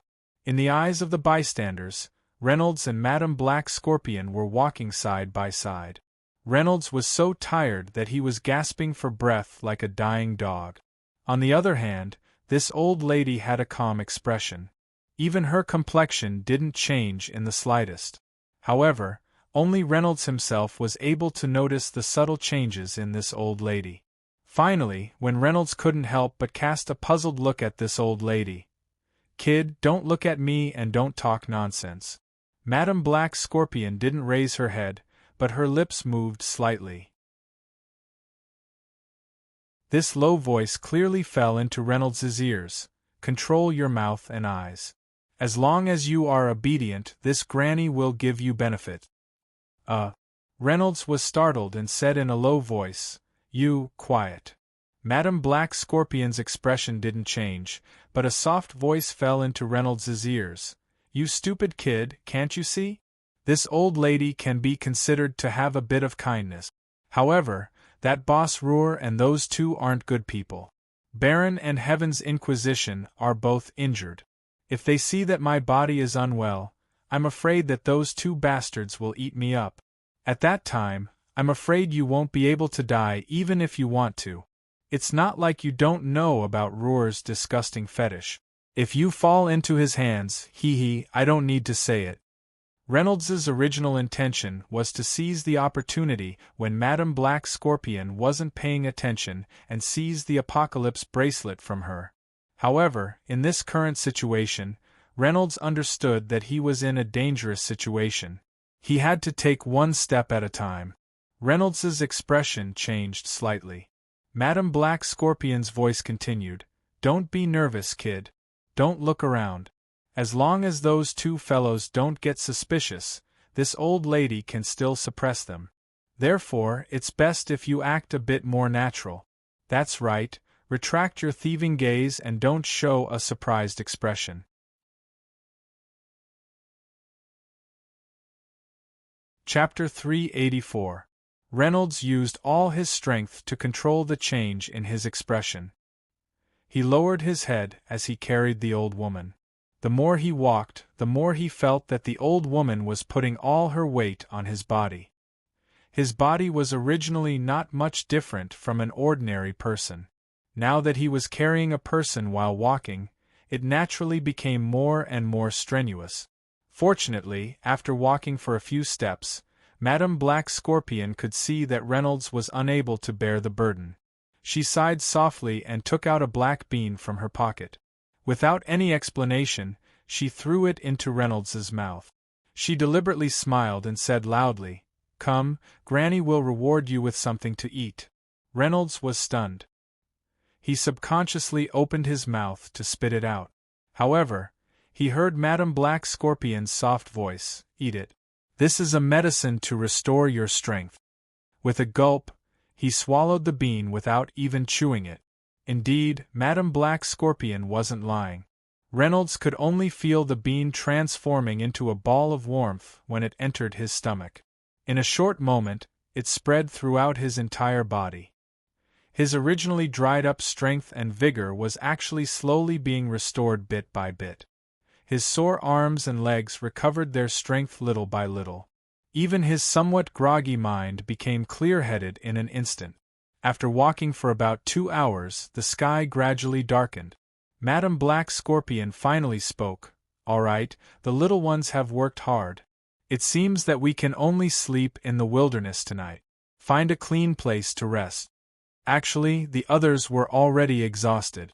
Isha was carrying her husband, Baron, so she naturally did not complain. However, Boss Roar and the round-faced freckled girl were already exhausted. Even though their strength was not bad, carrying a stretcher and walking still consumed a lot of energy. The few of them found a sparse grove by the roadside and sat down. Baron and Heaven's Inquisition were placed side by side. Isha knelt at the side and took out a water bag to feed them. Reynolds was called to Madame Black Scorpion's side. "That, Granny." Boss Roar walked in front of Madame Black Scorpion and laughed softly. "The two of us will go around to see if there is a water source." The freckled girl also stood to the side, laughing in a low voice. "We're almost out of water. Tonight we'll have to boil some hot soup to relieve our tiredness." Madame Black Scorpion snorted and raised her eyes to look at these two people, her gaze ice-cold. Although she didn't say anything, the scrutiny in her eyes couldn't be concealed. Boss Roar suddenly trembled with a few beads of sweat on his forehead. He hurriedly whispered with a smile, "Granny, don't think too much. We don't mean anything else. It's just... this old woman isn't that narrow-minded." Madame Black Scorpion laughed proudly and casually waved her hand. "It's good to get some water. Go and come back quickly." The two of them looked as if they had been pardoned. Their faces lit up with joy. Then, they turned around and ran into the forest. In the blink of an eye they had disappeared. Reynolds couldn't help but whisper, "Madame Black Scorpion, why did I let them escape?" Madame Black Scorpion sneered, "Are you trying to say that they will most likely take the opportunity to leave us behind and escape?" Reynolds smiled embarrassedly, scratched the back of his head, and said with a wry smile, "So you thought of it all? This old woman isn't deaf, mute, stupid. How could I not understand such a simple principle?" As Madame Black Scorpion spoke, she suddenly let out a soft sigh. She had been listening attentively towards the direction of the forest all this while. At this moment, her expression suddenly relaxed.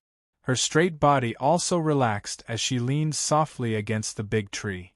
The exhaustion on her face was overflowing with words. She glanced at Reynolds and said, "All right, they have really gone far away." Madame Black Scorpion fished out a black bean from her bosom and stuffed it into her mouth. She closed her eyes and rested for a while. When she opened her eyes again, she looked slightly more spirited.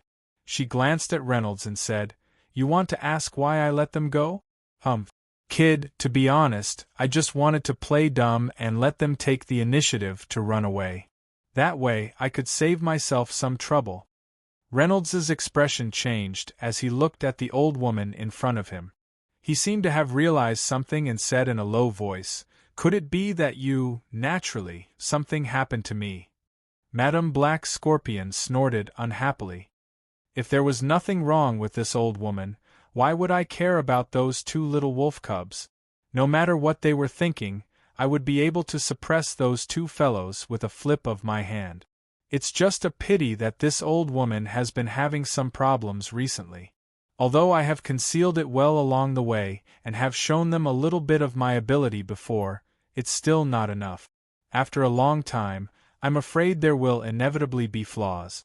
After a pause, Madame Black Scorpion said hatefully, Roar and that little girl, those two fellows are greedy, cunning and vicious. A child like you would never be able to imagine. Previously, when Baron and Heaven's Inquisition were in good condition, those two fellows didn't dare to act rashly. But now that both Baron and Heaven's Inquisition are injured, those two fellows can't help but be restless.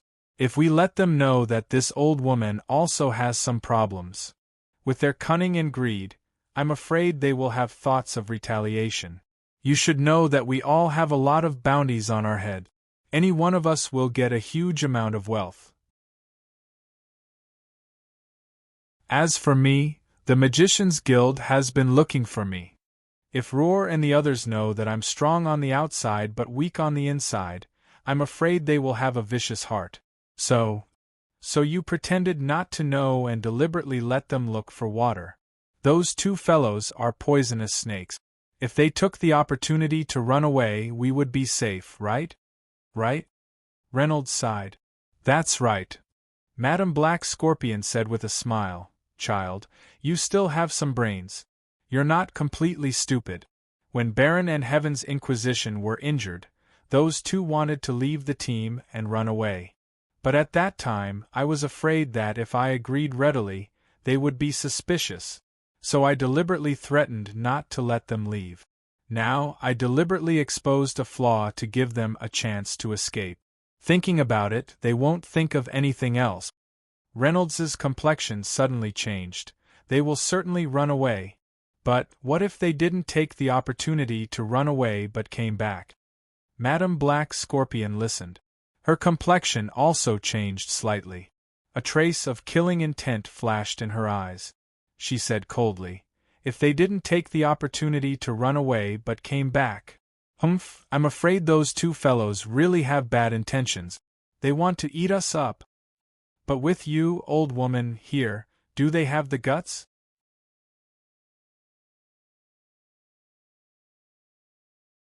Chapter 385. Humans are greedy. Madame Black Scorpion said coldly, Both of them are bold, greedy, and ruthless people. Now that Baron and Heaven's Inquisition are injured, they have lost their ability to fight. I'm the only one left who isn't easy to deal with. If both of them are ruthless, they might have a chance to scheme against me. So, if they didn't run away and turned back, then, they must have made up their minds to plot against us. She glanced at Reynolds and said, Kid, speaking of which, you are quite a pitiful fellow. You rushed into our group for no reason at all. But, looking at your appearance, you shouldn't be an ordinary person. Saying that, she deliberately took out the Apocalypse bracelet from her bosom and said indifferently, You also have a bracelet that contains a huge amount of magic power. It should be very valuable, right? You actually have such a thing on you. Kid, where did you come from? Reynolds was startled. Looking at the old woman in front of him, he suddenly had the thought of robbing her.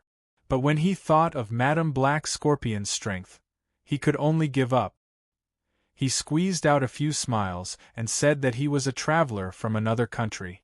Madame Black Scorpion obviously didn't believe him, but she didn't pursue the matter. She only said indifferently, Kid, I won't hide it from you. Now that Baron and Heaven's Inquisition are injured, if Roar and Heaven's Inquisition run away, I won't have anyone to help me. It will be somewhat inconvenient. So, I'll keep you by my side and wait on me all the way to my destination. I'm a woman of my word. As long as you behave yourself, I'll set you free and won't hurt you. But, if you dare to run away halfway, I'll break your legs and let you howl in pain for 3 days and 3 nights without dying. Do you believe that I have such means? Reynolds smiled bitterly. Of course I believe you. That's good. Madame Black Scorpion glanced at Baron and Heaven's Inquisition leaning against a big tree not far away. She then looked at Isha kneeling there and sighed.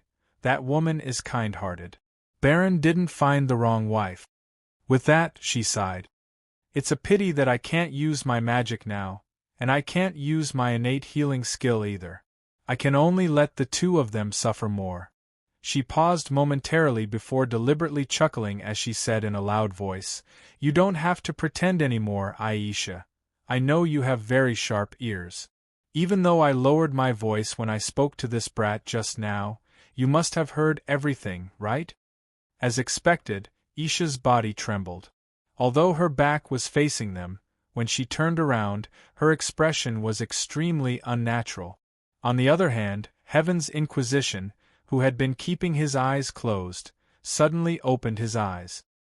He glanced at Madame Black Scorpion and said in a deep voice, "Madame Black Scorpion, it's all thanks to your painstaking scheming to deceive these two fellows.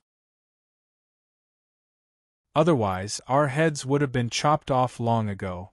When Madame Black Scorpion heard this, she smiled faintly and said, "Oh, divine spear asking heaven, I knew you definitely didn't faint.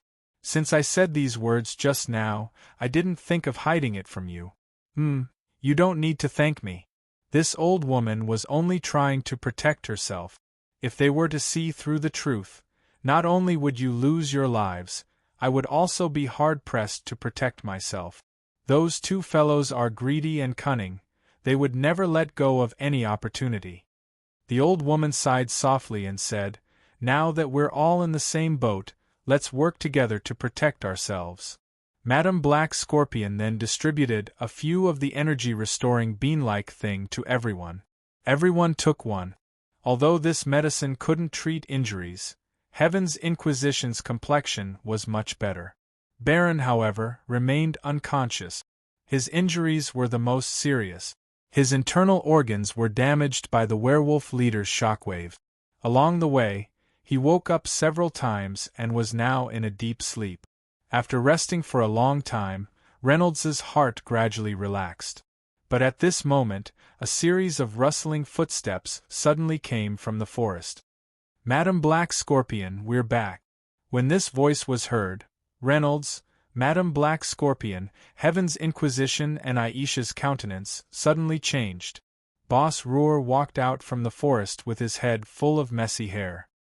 His face was filled with a cheerful and affectionate smile. This was the standard amiable smile of a businessman. At this moment, in Reynolds's eyes, he only felt that the other party was like a venomous snake, causing his hair to stand on end. Reynolds touched the fishbowl sword in his bosom, while his other hand tightly gripped the peach blossom burial that Diao Chan had given him. Once there was danger, Reynolds made up his mind to throw a big bag of peach blossom burial into the air and kill everyone here. Behind Boss Roar, the freckled and round-faced girl, Minnie, was just a few steps away. She was carrying 2 plump pheasants in her hands. The smile on her face seemed to be naive and excited. "Quickly look at what good stuff we found, ha ha. Although we didn't find a water source, we dug out a chicken coop." Looking at the return of these two people, although they had kind and amiable smiles on their faces, Reynolds's heart couldn't help but sink deeply. Obviously, these two people gave up the opportunity to escape and ran back. That must mean they were up to no good. Heaven's Inquisition sat there and stared at the two people with a grave and stern gaze. Roar laughed and said, "Not bad, not bad. These pheasants are very plump. Tonight we can try some game. Although Brother Baron is injured, when it comes to roasting meat, I, Roar, am also a good cook." Madame Black Scorpion slowly stood up. With a shake of her hand, she grasped the magic wand in her palm. The old woman sighed softly. Looking at the faces of these two people, she faintly said, "Boss Roar, since you have already left, why do you have to come back? We have known each other for many years. Do you really want to fight to the death?" After a pause, the old woman glanced at the 2 pheasants and smiled faintly. "I don't have the fortune to enjoy the pheasants roasted by you, Boss Roar. I am old and my stomach is not very good. I am afraid that I will die from eating this kind of thing." The kind smile on Boss Roar's face disappeared little by little. "Humph," Boss Roar sneered. The warm and innocent expression of the freckled girl behind him was also replaced by coldness. "Granny, you really don't have patience. The freckled girl chuckled softly in her delicate voice. But your acting skills were really good. We were almost fooled by you. Yes, just a little bit. Reynolds secretly cursed. His body was on full alert. He was also prepared to snatch Madame Black Scorpion's bracelet. The current situation was completely out of everyone's control. When this girl spoke, her voice was delicate and soft, as if it was the most standard tone of a naive little girl. But at this moment, her eyes were flickering. The smile on her face clearly revealed a trace of wickedness that didn't match her age.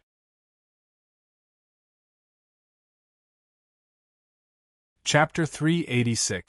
This kind of strong contrast made Reynolds's blood run cold as he listened to her voice.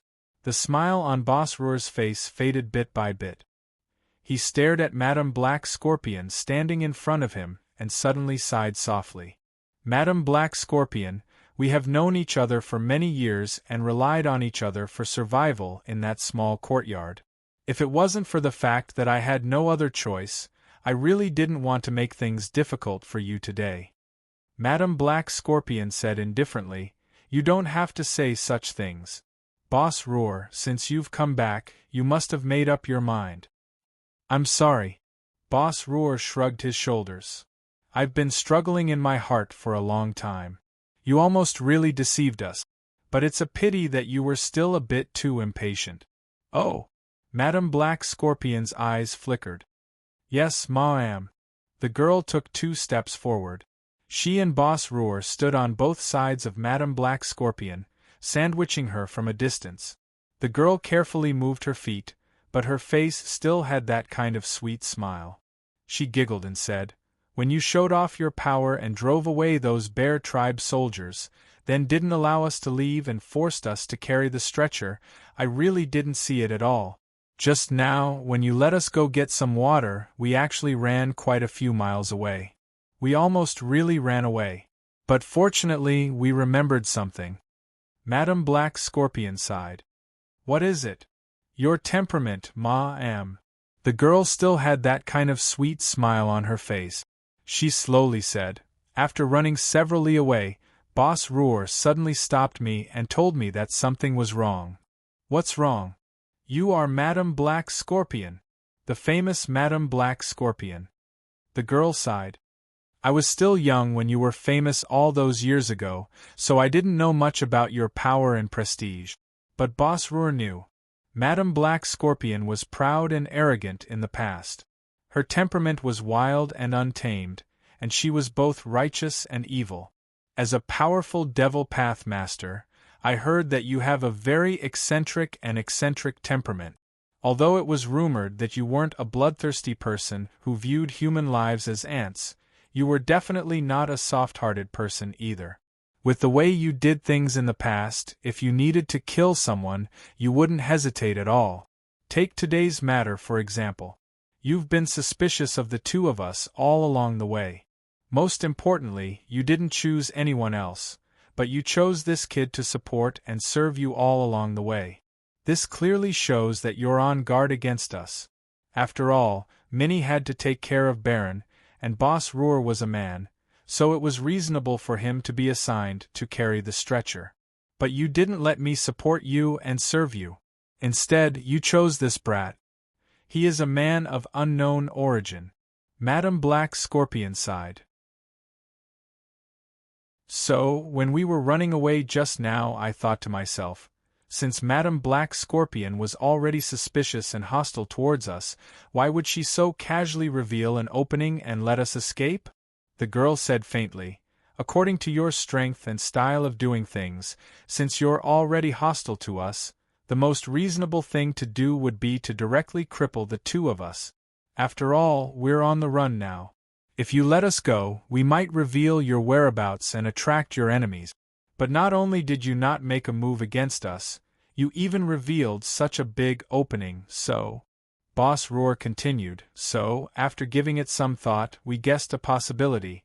It's not that you're soft-hearted and didn't make a move against us, but that you're simply incapable of doing so due to some unspeakable difficulties, right? Madame Black Scorpion.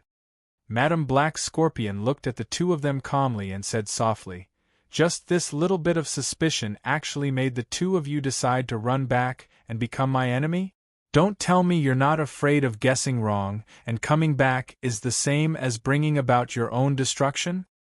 "Of course we're afraid." Boss Ruhr laughed out loud. Then he looked at Madame Black Scorpion with a serious expression and a very sincere tone. "But there's nothing we can do about it. The two of us are too greedy." "Hee, that's right, we're greedy," the girl said slowly. "We're just too greedy. Even though we don't dare to confirm whether our guess is right or not. But as soon as we think of this possibility, that your famous Madame Black Scorpion's strength might have weakened to the point that even we can't deal with you, we can no longer suppress that tempting thought in our hearts. Granny, others may not have heard of it, but we happen to know a piece of news. In the past, you were wanted by the King's realm and listed as the #1 public enemy of the Sanctuary Guild. There's a secret behind it." "That's right." Boss Ruhr narrowed his eyes. "I know that you once obtained a divine artifact from the Sanctuary Guild's guild master. That divine artifact is a priceless treasure. Even though we don't know what it is, but because of this matter, even the guild master died in your hands. Even though ordinary people like us aren't very smart, at least we can think of a simple reason. A treasure that even the guild master died for must have an astonishing value. The Sanctuary Guild has been chasing after you for so many years. This treasure should still be with you. So, even though it's very likely that you'll lose your life because of guessing wrong, but people like us always have to take some risks when doing things." Hearing this, Madame Black Scorpion finally took a deep breath and laughed softly. Her laughter was very soft at first, but then it became louder and louder. In the end, even her body started to tremble. "Divine artifact! Divine artifact!" "Ha ha ha ha ha!" Madame Black Scorpion's laughter was full of resentment and mockery. "I didn't expect you to have heard of this matter. Humph, you know quite a lot. It turns out that you've actually set your sights on me. People die for wealth and birds die for food." Boss Ruhr shook his head and sighed. "It wasn't until last night that I found out that there were actually a few experts living in my small courtyard. Even I was shocked by this result. Since I know your identity, I naturally can't feel at ease. Also, the heads of Baron and Heaven's Inquisition are also very valuable.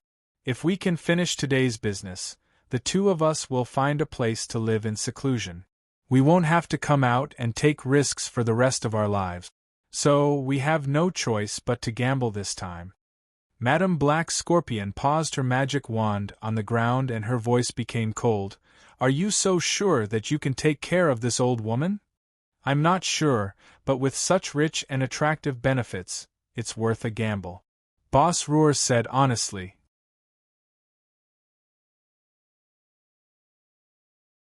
Chapter 387. As he spoke, Ruhr had already stretched out his hands. In each of his hands there was a dagger. It was unknown where he had hidden these weapons before. They seemed to have appeared out of thin air in his hands. "I'll stand on Madame Black Scorpion's side for the time being." Reynolds thought so in his heart. At the same time, he was ready to go all out. He stared at Minnie and Boss Ruhr vigilantly. Suddenly, Minnie charged towards Reynolds without any warning. Reynolds was shocked. He had no time to defend himself. She suddenly sent out several kicks at lightning speed. Reynolds grunted twice as he was kicked in the waist and thigh. With a "pew" sound, Reynolds spat out a mouthful of blood. Pain. A heart-wrenching pain. Was this the difference between an ordinary person and a warrior? He didn't even have the strength to struggle. Reynolds looked coldly at the bitch. "Resisting the heart-wrenching pain," he asked. "Didn't they check you yesterday? You don't know martial arts?" "They only looked at my hands." The girl smiled softly. Then, she made 2 flying kicks on the spot and snorted.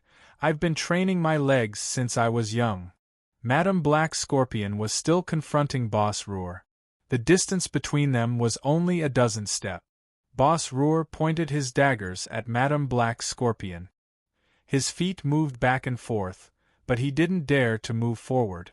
Madame Black Scorpion stood there with a dignified expression on her face. She held her wand and looked at Boss Ruhr. She didn't even look at Lin Tian. She just whispered, "Your patience is good. It can't be bad. Because I'm very afraid of death." Boss Ruhr said indifferently, "You must think that I'll attack first. You must think that I'll close in on you and attack at close range, right? Humph, the whole world thinks that mages are not good at close combat and only good at long-range attacks. The whole world thinks that to deal with a witch's weak body, they have to close in as fast as possible and attack at close range. You must think that I'll do the same, right?" "Ha!" Madame Black Scorpion sneered. "You're very smart." "I'm not smart at all."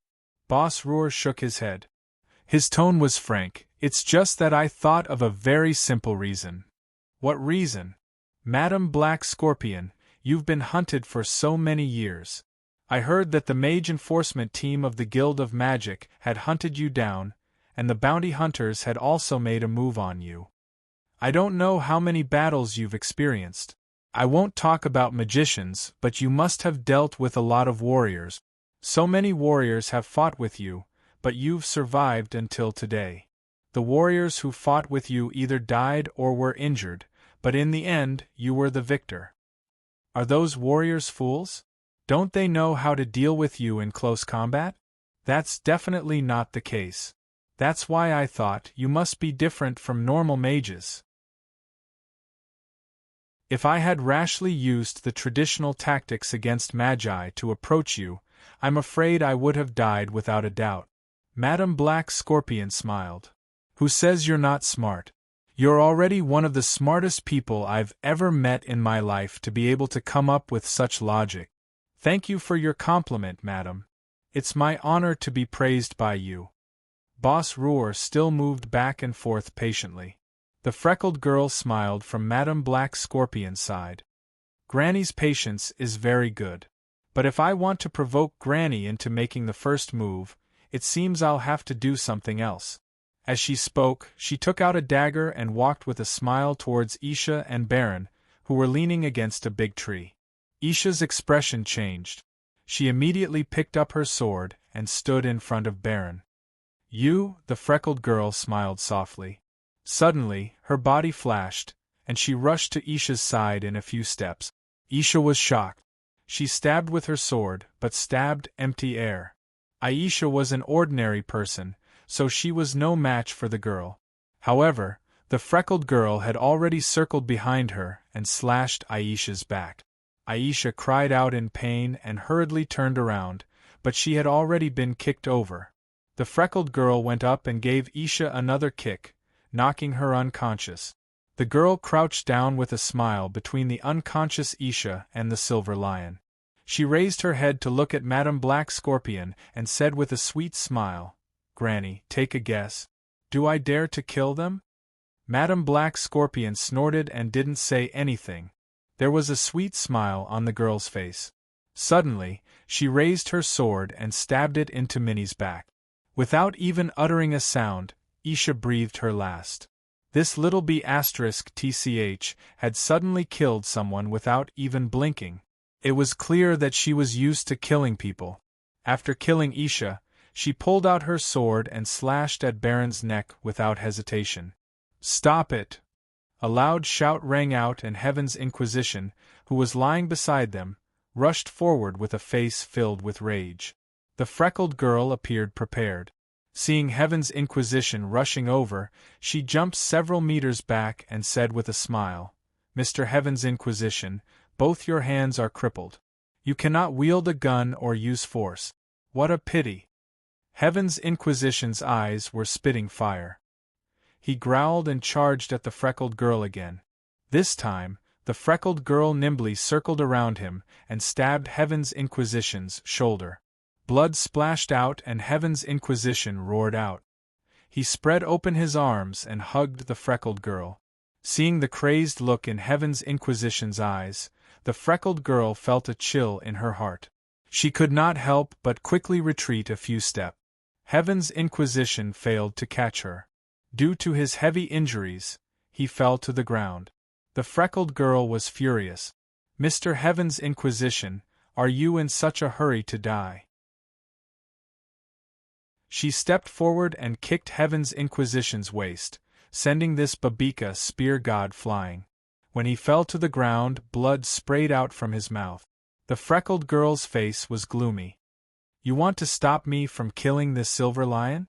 I will let you watch him die. After saying that, she squatted behind Baron and grabbed his hair with one hand. Raising his head, she slashed Baron's neck with the short sword in her hand. Blood sprayed out. Poor thing, this famous silver lion had his head cut off while he was unconscious. The freckled girl stood up with the head in her hand. Blood sprayed onto her clothes, but her face was filled with killing intent. She smiled and said, Aya, look. This lion and his woman are dead. His head is worth 100,000 gold coins. Heaven's Inquisition's eyes were about to spit fire. He gritted his teeth and said in a hoarse voice, Louise, you vicious bitch. You have been in the courtyard for so many years. This couple has always been good to you. 3 years ago, when your brother died, they even helped to pay for his burial. Ridiculous. The freckled girl sighed softly. She looked into Heaven's Inquisition's eyes and said with disdain. Chapter 388. She pointed at her own nose. It was all fake. The one who died 3 years ago wasn't my brother, but my companion. He didn't die in an accident, but because we had a conflict, I had no choice but to kill him. Also, she sneered again and again. My name isn't Louise at all, much less Minnie. Heaven's Inquisition's eyes widened in anger. I really don't understand how a childish guy like you could live until today, and how you could create such a big reputation as the Babble Gun. The freckled girl held the sword that was dripping with blood and slowly walked towards Heaven's Inquisition.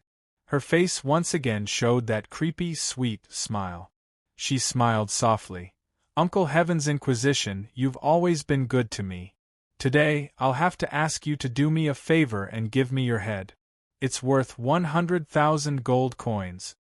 Heaven's Inquisition clenched his teeth and struggled to stand up. However, he was too injured and couldn't stand up no matter how many times he tried. The freckled girl had already walked in front of him and slowly circled behind Heaven's Inquisition. Her cold fingers caressed Heaven's Inquisition's neck as she softly said, Grandpa Tate, don't worry. I'll be very fast. You won't feel any pain. Heaven's Inquisition closed his eyes. Suddenly, he smiled. His smile was bitter and complicated. The short sword that was originally raised slowly fell down. The girl sighed. Fine, let's just say that I'm curious. Now, what are you laughing about? I'm laughing at how stupid I am. Heaven's Inquisition shook his head and sighed. I've been thinking, between you and Roar, who is the thousand-faced spider? I suddenly understood. You are all thousand-faced spiders. The thousand-faced spider is not a single person, but a group of you, right? The freckled girl laughed. I thought you already knew. Madam Black Scorpion probably already guessed it last night. You only figured it out now? Yes, I'm really stupid. Heaven's Inquisition's expression was cold. But I'm very curious about one thing. Between you and Roar, who will survive in the end? What? The girl's expression finally changed. Since you are all thousand-faced spiders, then after you kill us, take my head and exchange it for a bounty. That will be enough for you to live in seclusion.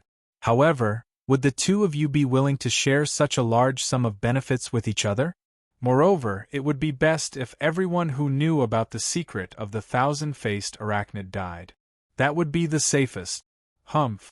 I don't believe that Roar will spare your life after all of us are dead. Or will you kill him? Unfortunately, I won't be able to see that scene. The girl finally showed anger and shouted, You're about to die, and you still want to sow discord. She furiously thrusts out her sword and stabs it into Heaven's Inquisition's neck, directly piercing through it. Heaven's Inquisition spat out a mouthful of blood.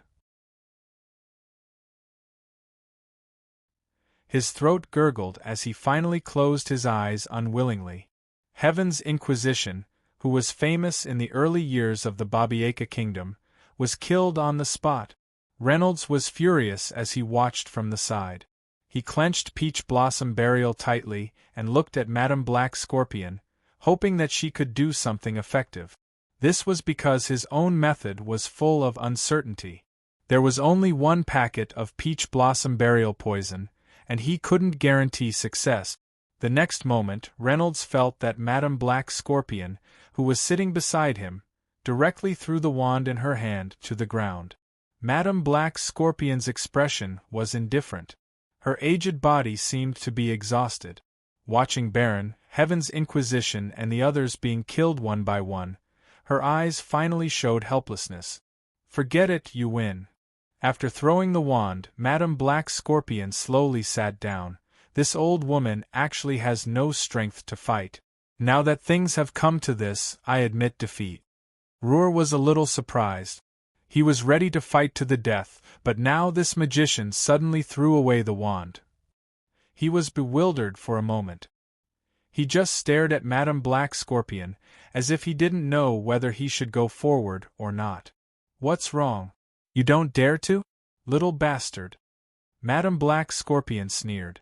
She shook her head and slowly said, If it weren't for the recurrence of my hidden illness, I wouldn't have allowed people like you to be so presumptuous. I didn't expect to fall in your hands. This is fate. Boss Roar bit his lips and carefully took 2 steps forward. He first kicked the wand on the ground away, then stared at Madame Black Scorpion. You really admit defeat? It's a pity that my last bit of magic was used to deal with those bear bandits. Madame Black Scorpion let out a long sigh. Since I'm going to die here, why make a dying struggle? I've seen everything in my life. Even if I die here, I won't feel wronged. You. Boss Roar frowned and said, Where's your defensive magic boundary? What a joke. That boundary is just a scroll. I used it to block that bear rider today. Madame Black Scorpion looked at Roar with a sneer on her face. You're really a cowardly rat. I've already given up, but you don't even have the guts to come forward. It's a pity that I fell in the hands of trash like you. Little bastard, ha ha. Roar didn't get angry when he heard Madame Black Scorpion curse him like this. He just narrowed his eyes and slowly took 2 steps forward until he was in front of Madame Black Scorpion. A hint of ruthlessness flashed through his face. He suddenly raised his hands and stabbed Madame Black Scorpion's shoulders with both hands. Madame Black Scorpion groaned in pain. Her shoulders were pierced.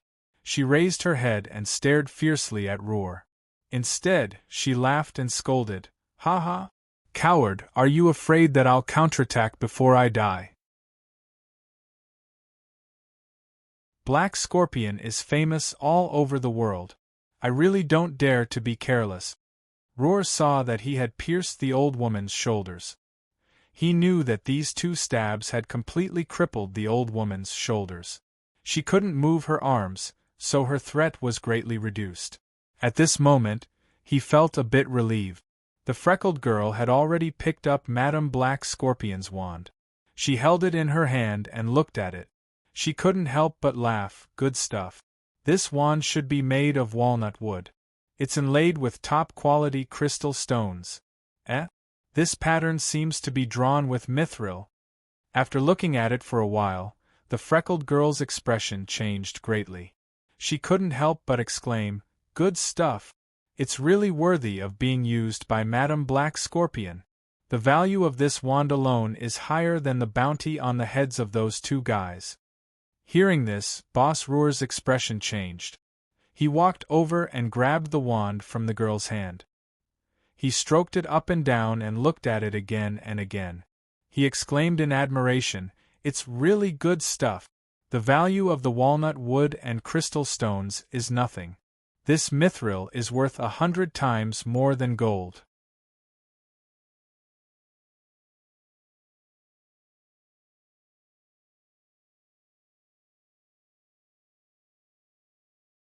Chapter 389.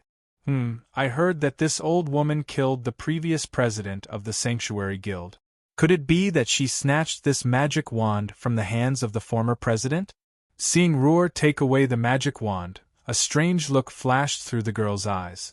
She then turned her head and walked to the front of Madame Black Scorpion.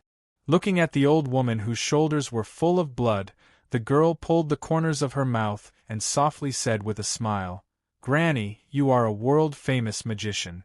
I heard that magicians are the richest. You must have a lot of good things on you. Since it has come to this, just take them out, so that we don't do anything disrespectful to you." "Hee hee, little girl, do you want to empty this old woman's fortune?"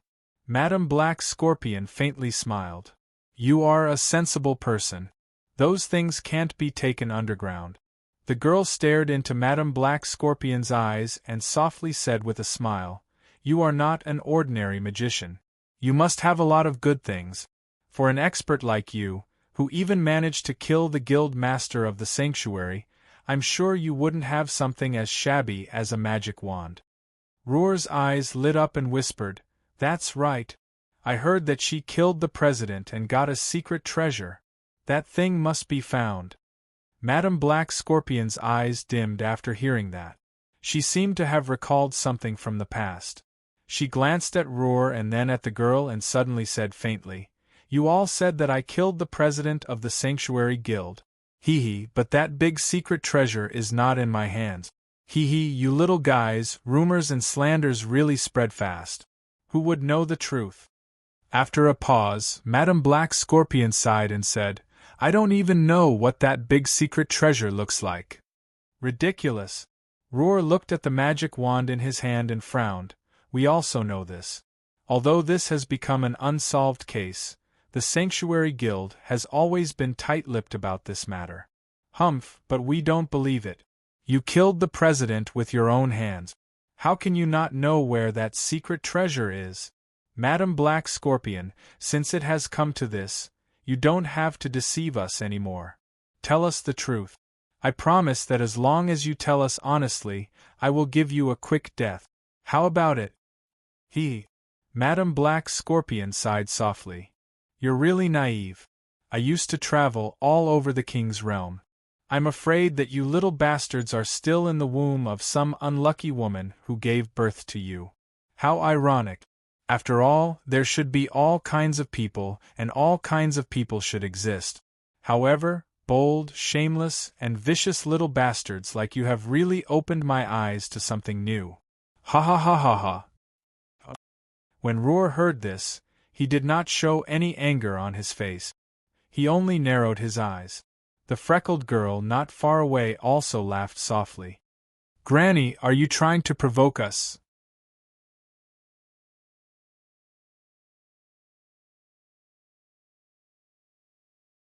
"Don't worry, we won't do anything before we see the treasure." "But—" The freckled girl's expression changed. She looked at Reynolds and said gloomily, "The man beside you is going to suffer." After saying that, he rushed towards Reynolds. Reynolds was on high alert and had long been prepared. When he saw the girl rushing over, he instantly placed the Yuchang's sword in front of him and swung it forward. Bang! The girl was taken aback. Although she kicked the Yuchang sword aside, she was surprised to find that the sharp blade hidden in the bottom of her shoe was cut into two pieces like cutting paper.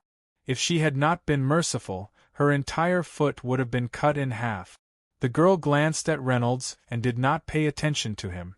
Instead, she walked to the side and picked up the dagger that she had kicked away. The carvings were fine and the green edge of the dagger concealed a murderous intent. When she flicked it gently, it made a buzzing sound. "Good stuff." The girl's eyes lit up. Roar, who was on the side, also went over. After looking for a while, he suddenly cried out, This is the treasure of Flower Burial Valley." "What, Flower Burial Valley?" A strange look flashed through the girl's eyes. She glanced at Roar and instantly withdrew her gaze. In the end, Roar was an experienced and knowledgeable person. At this time, he took the dagger and gently stroked it. He said, "It is said that the former Valley Master of Flower Burial Valley went to the Forbidden Ice Zone to find the tyrant Azure Dragon. He obtained its sharpest fangs to refine it. But who is this kid? What does he have to do with the Valley Master of Flower Burial Valley? Reynolds grinned and said with a smile, Valley Master, I am her savior. Roar frowned and thought that he was just joking. At this time, he said, this kid must have other things on him. Reynolds nodded and praised, good, I will show you one by one. The map of the king's realm, the secret medicine of the royal family of Babika, and the crystal coins. Reynolds sighed and said, originally, there was also a pack of deadly poison, peach blossom burial. Peach blossom burial? What's that? The freckled girl asked, but she saw Roar's face suddenly change. The freckled girl also suddenly thought of something. The two of them looked at each other. You realized it? Reynolds smiled.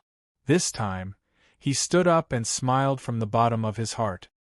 He said, since Boss Roar knows about the fish intestine sword of Flower Burial Valley, how can you not know about the famous peach blossom burial? Roar's forehead was covered with cold sweat. He looked down and saw that his hands had been smashed into pieces without him noticing. The skin of his palms seemed to have been melted by some kind of power, leaving only the white bones behind. The freckled girl next to him was even more unbearable. She had already screamed.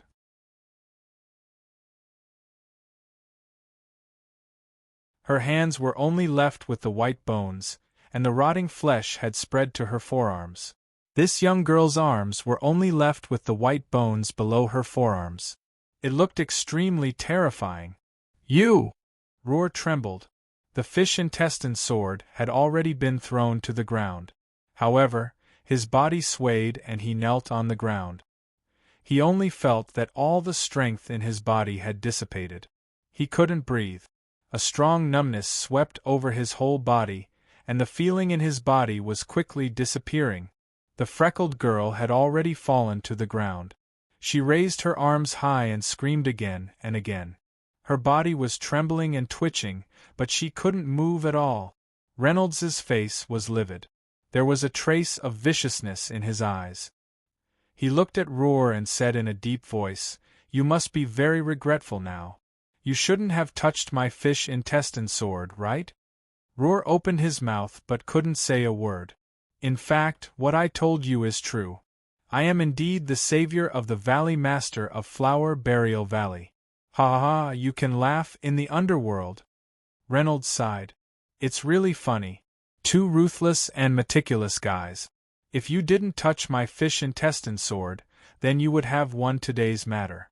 Unfortunately, you are too greedy.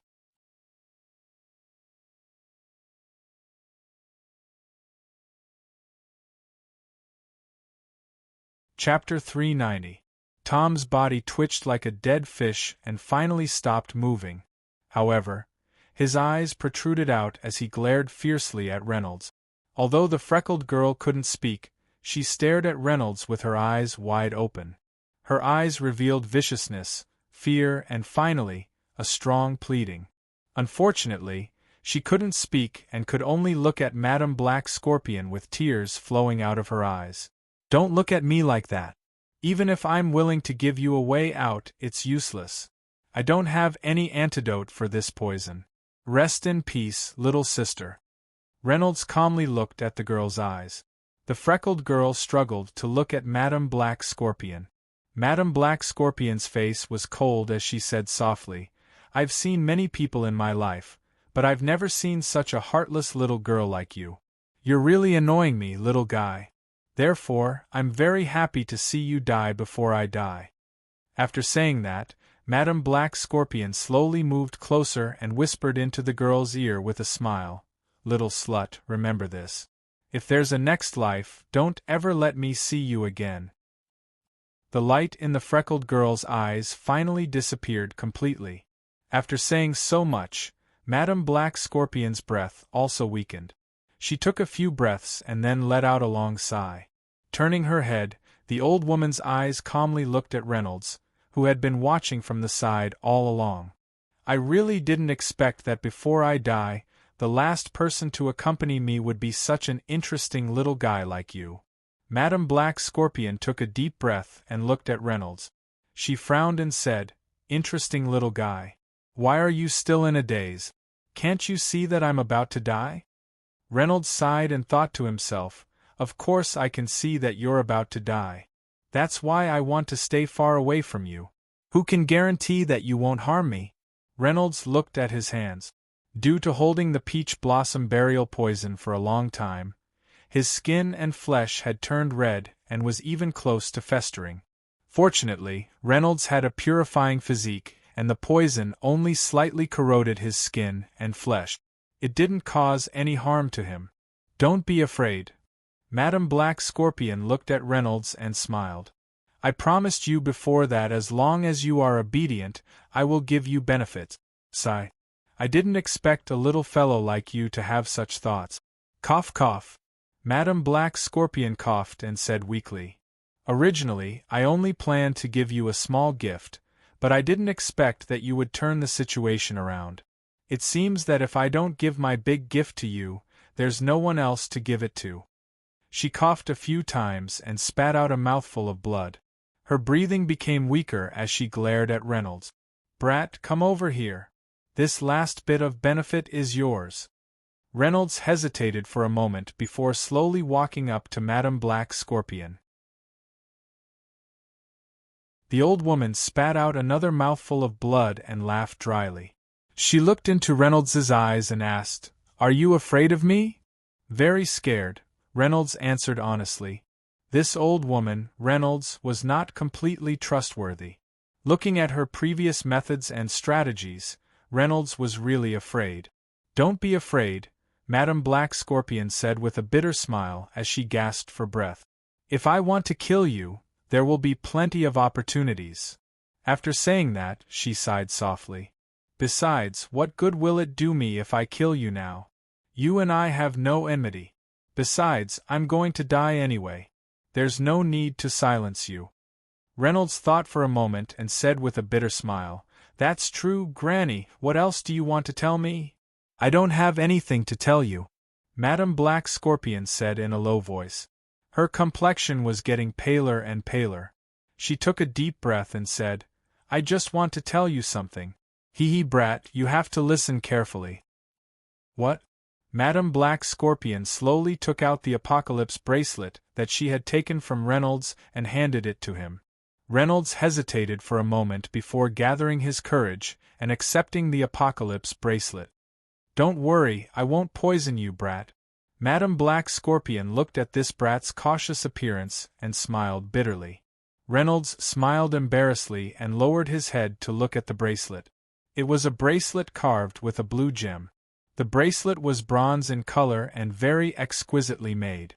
Some small characters and symbols were carved on the inner ring. Reynolds looked at the bracelet countless times but still could not understand what was written on it. "If possible, you shouldn't use this thing." "Why?" Reynolds was somewhat baffled as he slowly calculated. Could it be that this old woman knows the secret? Reynolds's heart skipped a beat as he nodded silently. Madam Black Scorpion did not notice Reynolds's strange behavior. She only coughed and said, "This thing, no one knows where it came from. 100 years ago, this bracelet descended into the sanctuary and was obtained by the first guild master of the Sanctuary Guild. Then, he died mysteriously and his whereabouts were unknown. After that, this bracelet fell into the hands of the previous emperor of the Great Tang Dynasty, Li Clan. After that, it also mysteriously disappeared. The throne was seized by the current emperor Wu Mingkong. Then, he fell into the hands of a third person, cough, cough." Madam Black Scorpion coughed again and said, "The third person was the guild master of the Sanctuary Guild, who was rumored to be killed by me." Reynolds stared blankly and asked, "Could it be you didn't kill him, but he also disappeared?" Madam Black Scorpion closed her eyes and weakly shook her head. She fished out something from her bosom. "Kid, take it. This is the grass of immortality." "Grass of immortality." Reynolds was shocked. Madam Black Scorpion said, "You said that you are the savior of the Flower Burial Valley's Valley Master. I believe you. I hope that if you meet him, Please tell him that I, Madam Black Scorpion, have already let go." Reynolds quickly said, "Madam, this, quickly eat it. Aren't you fast?" Madam Black Scorpion looked at Reynolds and laughed, saying, "Not bad, not bad. You still know how to worry about an old woman like me. You are a good person." Reynolds bitterly smiled and did not speak. Madam Black Scorpion sighed. Her face was full of vicissitudes as she said, "Even if an old woman like me is cured, how many years can I live? Besides, where can I go? Sigh, this life is really incomprehensible."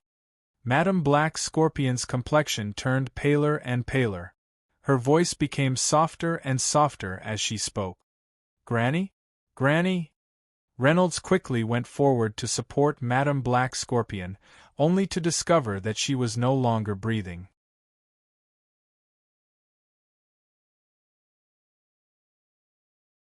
Chapter 391. 3 days later, Reynolds arrived at the port of the Fallen Moon Empire.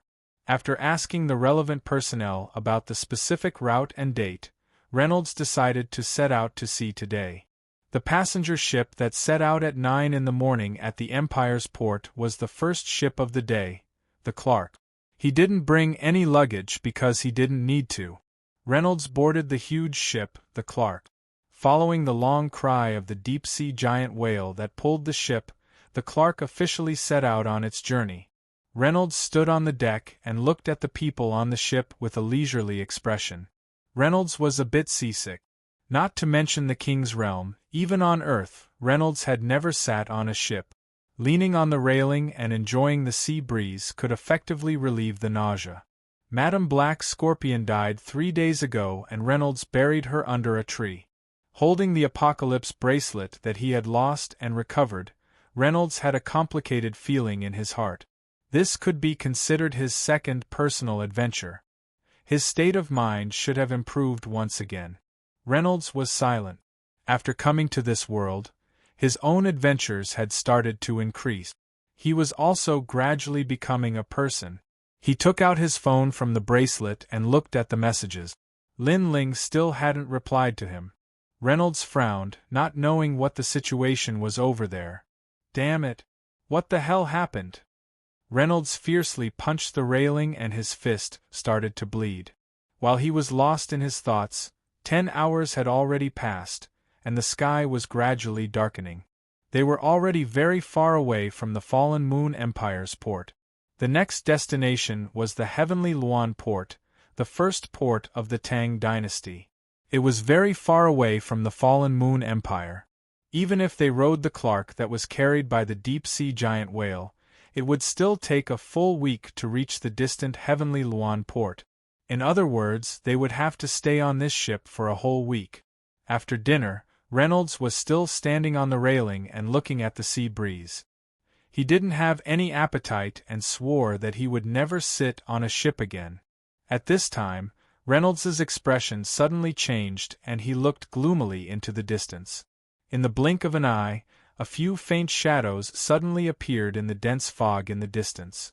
Because the entire ship was in fact a living creature, there was no need to worry about the submerged reef. Therefore, no one paid much attention to the distance. It was only when the shadows gradually approached that they were discovered. After receiving the report, Captain Wang Jianxing immediately led the Three-Eyed Race's scouts to the high observation deck. However, the fog in the night was too thick. Even with the Three-Eyed Race's eyesight, they could not see the flag on the mast. They could only helplessly say, "I'm sorry, Captain Wang Jianxing." Before the distance between the two sides is shortened, I can't make an accurate report for the time being. Wang Jianxing frowned. Who could it be? There shouldn't be any passenger ships passing through Fedora at the same time as us. The Liubu should arrive at least an hour later. Could it be a caravan? He was an experienced captain and knew the departure time, speed, and meeting places of the ships in this area like the back of his hand. Other than trade caravans did not have any rules to speak of. As long as it was for profit, they could set sail at any time. Wang Jianxing immediately made a preliminary judgment based on the fact that it was different from an ordinary ship. It was most likely to be a caravan. Moreover, it was not uncommon for 2 ships to set sail together, but it was rare for more than 3 ships to set sail together. Only trade caravans would set sail in group. The black shadow approached at an alarming speed. The scouts of the three-eyed race finally saw the symbol of their flagship clearly. In the middle of the pitch-black flag there was a gloomy skull. In front of the skull there were 2 bloody machetes.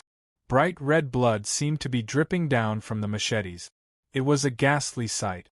The scout could not help but cry out, "Black Viper." However, before he could finish his words, a strong wind broke through the thick fog and pierced through his most proud and fragile third eye. White and red things splattered everywhere. The scout did not even have time to make a sound before he died tragically on the spot. His other 2 eyes were wide open, and he died with remaining grievances. It happened suddenly. Wang Jianxing was scared out of his wits. Although he did not hear the last word the scout was unable to say before he died, he could guess what it was. He cried out in horror, "The black skeleton pirates!" Then he stumbled and rolled down the observation deck in a panic, afraid that he would follow in the scout's footsteps if he was late. He shouted loudly, "Guards, guards, quick, raise the barrier and gather everyone together. We've run into the black skeleton pirates." Pirates also existed on the continent, a profession that earned a living by plundering other people's belongings. To be exact, they could not be considered a profession because they had not been verified by the relevant guild. They were illegal gangs. Criminals who escaped from various countries were not all willing to change their surnames and live out the rest of their lives in mediocrity. Many of them had the blood of battle flowing in their bodies, so they spontaneously organized themselves. The vast and boundless sea became a hotbed for them to avoid capture and continue to commit crimes, continuing to live a dangerous and exciting life. When these small groups grew stronger, after they had developed organizational discipline, they became pirate groups. The imperial court management along the coast had always had an ambiguous attitude toward pirates because the main component of pirates were criminals. They all had considerable strength and were difficult to deal with. Today, they had developed into a force that could not be ignored. If the surrounding Tang dynasty and Luoyue Empire were dragons, then these pirates were the local snakes of the sea. Anyone who provoked them would be bitten back. Moreover, the sea was vast and boundless, and it would take a lot of manpower and resources to hunt down pirates. Now that the situation of the war was extremely delicate, no one was willing to attract new enemies for no reason. Moreover, there were more neutral small countries around the sea that did not belong to the Tang dynasty. Moreover, if they could use pirates who were good at naval warfare, it might have a miraculous effect. Therefore, the various countries turned a blind eye and adopted a policy similar to enlistment. It was even rumored that the Luoyue Empire and the Tang dynasty had privately reached an agreement with many powerful pirate groups near the Tianluan Sea within their borders, acquiescing to their right to plunder. As long as they did not go too far, they would not interfere. It was not that Wang Jianxing had never met pirates in his previous career, but ordinary pirates had some morals. As long as the robbed side surrendered, they would only take money and not kill. However, the black skeleton pirates were definitely different from ordinary pirate group. They were known for their violent nature, and every single one of them was inhumane. Wherever the black skeleton flag passed by, they would slaughter everyone. Even women, children, the elderly, and the weak were not spared. It was one of the most notorious pirate groups on the sea that made people tremble in fear.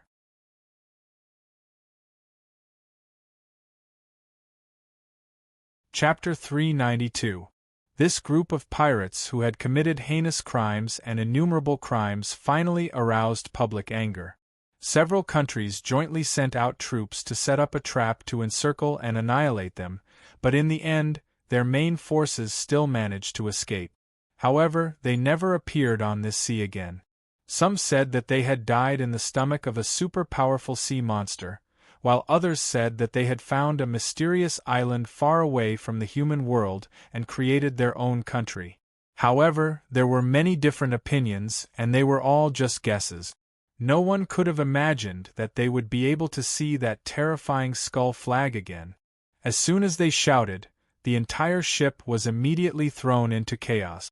The alarm sounded loudly, mixed with panicked shouts, hurried footsteps, the cries of children, and the whines of pets. It was a complete mess.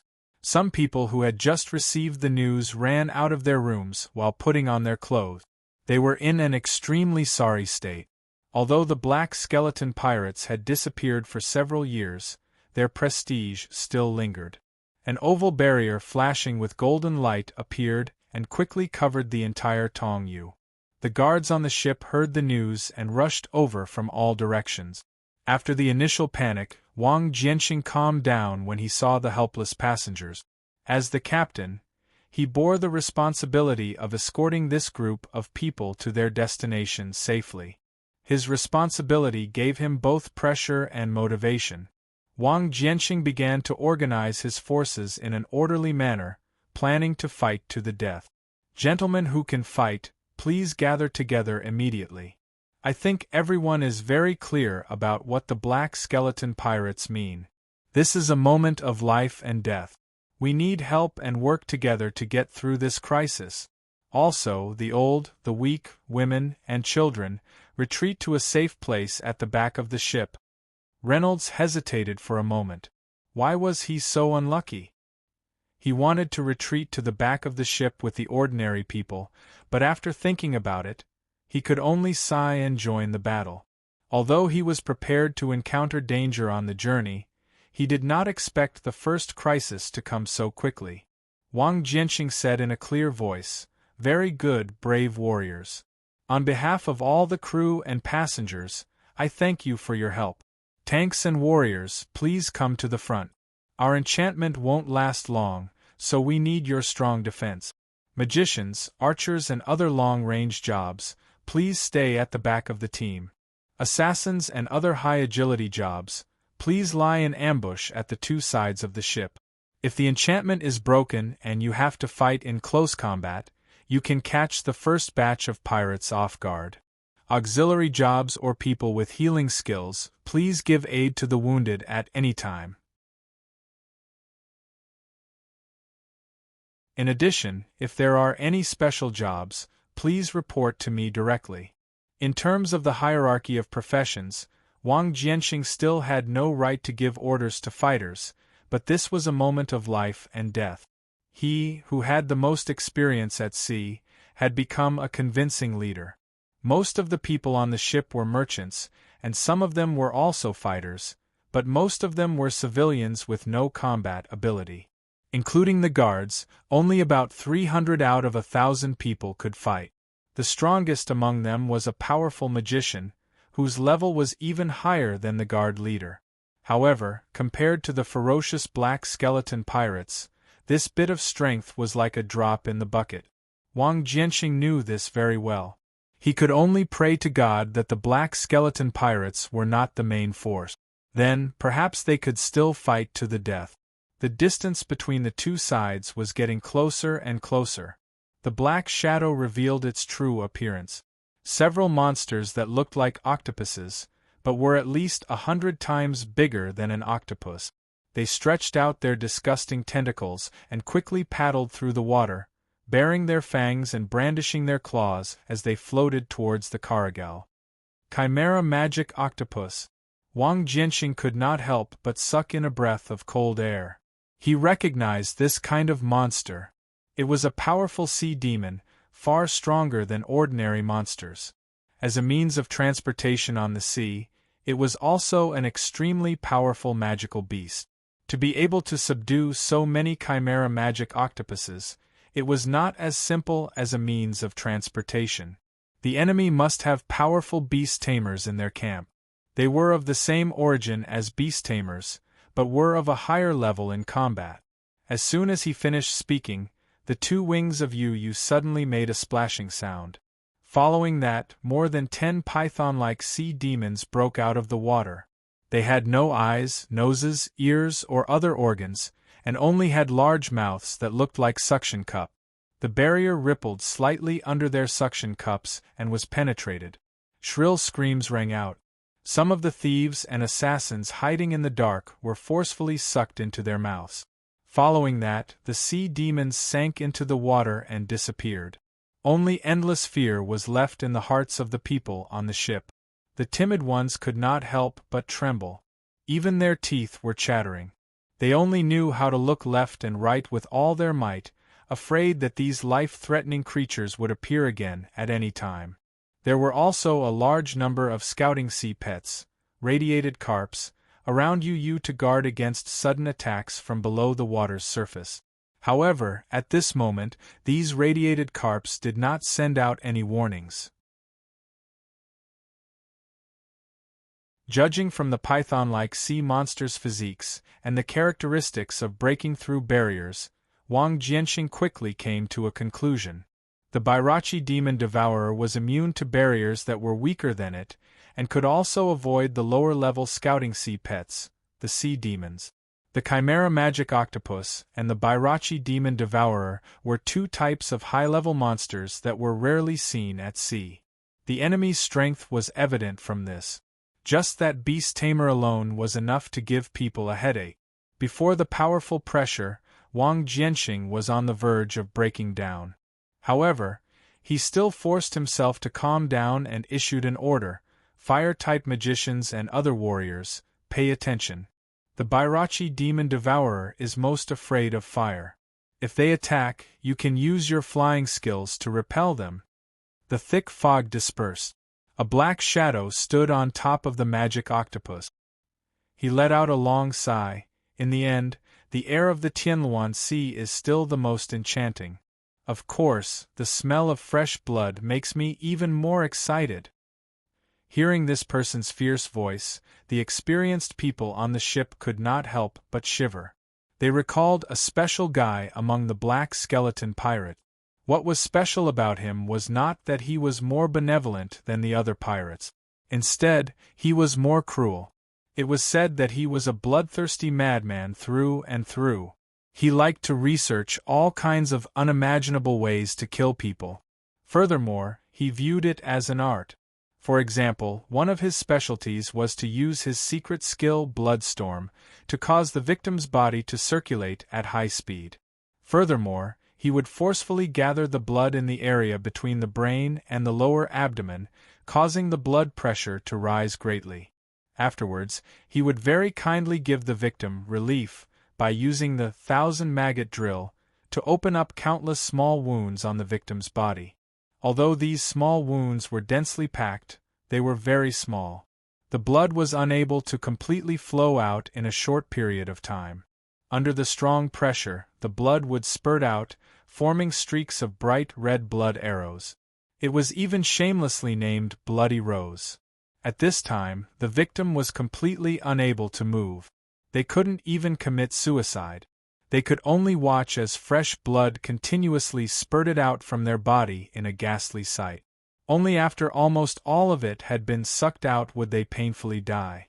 There was also the human devourer bug that was used on the continent to deal with rapists. It was similar to the torture of death by 1,000 cut. It could only be raised by the government. It was only one of the toys under his hands.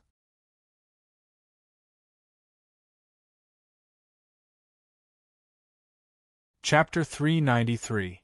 The black figure's face soon appeared in front of everyone. It was an extremely disgusting face. No, to be exact, his entire person was extremely disgusting. He was short and wretched, with a pointy mouth and monkey-like cheeks. His eyes were like mung beans, and his mouth was disproportionately large compared to his face. Saliva and mucus seemed to be flowing out of his nose uncontrollably. But that was not the most disgusting part. The most terrifying part was that his body was almost completely rotten. Pus mixed with mucus and the necrotic muscles and tendons, as well as the countless maggots that went in and out of his body that was riddled with holes, were all displayed on his naked body. He even had a proud smile on his face, as if he was showing off a piece of art. Tomb Maggot Philip. Finally, someone could not help but call out his identity. Maggots were a type of beast tamer. They were famous for cultivating maggot. They had a combat profession called maggot. Maggots used their own bodies as feeders to cultivate maggot. This was an extremely evil and inhumane method of self-improvement. Without a doubt, it was banned by all the guilds on the continent. And the tomb maggots in front of them were even worse than the average maggot. Many of the most terrifying maggots, such as the blood-storm bug and the man-eating bug, were fed on the flesh of the dead. Other than the criminals that were punished by the guilds, no one else was allowed to use the flesh of the dead to do such heinous things. Therefore, these two types of maggots were also banned. The graveyard was sealed and guarded by special people. Philip was a madman with a wild imagination. In order to obtain the power of many powerful maggots, he buried himself in a grave until his body was half-rotten due to the strong qi. Then, in a condition similar to that of a dead person, he could be used as a feeder for blood-storm bugs and man-eating bug. Although these maggots were cruel, Philip would not die because of them. These intelligent high-level maggots knew that if their host died, it would be a very bad thing. Therefore, they used their ability to let Philip's body grow rapidly while being devoured, obtaining a stable source of food. Philip, on the other hand, obtained power from the maggot. This was a classic example of creatures using each other. A strong stench came with the wind.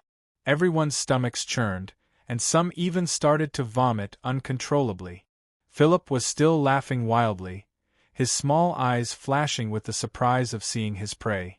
His crazy method succeeded. However, his existence that was neither human nor ghost created his perverted personality. His unreasonable and irritable behavior might just be a cover for his inner inferiority complex. Next to Philip was a shooter. Pointed ears were actually the symbol of the elves. Compared to the hell maggot, who was one of the ugliest people in the world, he was so handsome. The contours of his face were so artistic that it made people jealous. His expression was unusually cold as he stood quietly beside Philip. It was also the smelliest spot, as if he didn't smell anything at all. The bow in the elf's hand was very special. It was not an exaggeration to say that it was the longest bow in the world. Its length was at least 3 times that of an ordinary bow, and it had 3 shining bowstrings that were half red and half blue. Those who knew their stuff would recognize that the bowstrings were made of the crystal core silk produced by the ice body-splitting spider, a creature from absolute zero in the frozen zone. It was one of the toughest rope-like objects in the world. It took a lot of strength to draw this big bow, but the gentle elf could do it. If there was no accident, the person who had just shot the scout at a super long distance must be him. The elf was not as arrogant as Philip, but the crew members who knew him knew that he was no less terrible than the hell maggot. Soulless Ghost Underworld Luo. This slightly strange name was not only famous on the sea, but also in the whole King's world. Originally from the perpetual night forest, he was recognized as a genius in his youth. He was good at 2 professions, archer and assassin, 1 long range and 1 close range, complementing each other. Under normal circumstances, he would use the bow for long-range attack. If he was approached by the enemy, he had to engage in close-range combat, which was the most taboo for archers. He could also transform into an assassin, who was the best at close-range combat. The combination of the 2 professions was almost perfect. With such excellent innate conditions, Ming Luo was naturally regarded as the star of hope of the new generation in the perpetual night forest. He had a promising future. Originally, this was a smooth road, but no one could have expected the final result. On the night when Ming Luo had just completed his profession certification, he killed his parents and siblings, a total of 8 people, who were celebrating for him, and then escaped from the perpetual night forest. During the process of the arrest, The arrest team also found out that there were countless people who had died under his hand. There were masters and the weakest civilians, as few as a single person, and as many as a trade caravan with dozens of people. According to the investigation, those people had no grudges with him. Many of them were shot to death from a long distance. They were killed with one shot, and their faces still maintained the expression when they were alive. Judging from those expressions, they should not have discovered Ming Luo's whereabouts. In other words, he was not a threat to them. The best policy was to avoid trouble while escaping. However, Ming Luo had to run in the opposite direction again, which made people furious and puzzled. Why did he kill his loved ones, as well as the innocent people who minded their own business, was still a mystery to this day. Therefore, in the end, some people said that he was a person without a soul. All of his actions were done according to his heart's desire, and he was not bound by the world's morals and emotions. That was how the name of the soulless ghost came about. Even his fellows who were criminals would feel fear because he was a double-edged sword. Once he was seized by a whim, he could kill his own people at any time. Moreover, even if they racked their brains, they would not be able to guess his motive for killing. They would not be able to die in peace. Although Ming Luo's behavior was like a lunatic that no one could explain clearly, he was not crazy at all in battle. On the contrary, he was terrifyingly shrewd. It was not an exaggeration to say that he was a natural killer. Perhaps it was because he was not bound by morals and emotions. No matter what situation Ming Luo was in, he could maintain an unshakable calm mind and make the wisest and most powerful judgment. He was undoubtedly more difficult to deal with than Philip, because the latter at least had the psychological weakness of arrogance and inferiority complex. Other than that, there was another person on the pirate ship that could not be ignored. He sat on the largest biller magic octopus in the middle. From his attire, one could tell that he was a beast trainer. According to the pirates' habits, their leader was always in the middle of the group. In other words, he was the leader of this operation. In group battles, beast trainers were people who caused a lot of headaches because they could control a large number of magical pets. As for low-level magical beasts that were not pets, they could also be temporarily used by them under the influence of mental waves. In other words, there was only one beast trainer. It was equivalent to a team. Moreover, he was a beast trainer who could control the biller magic octopus and the biller demon devourer.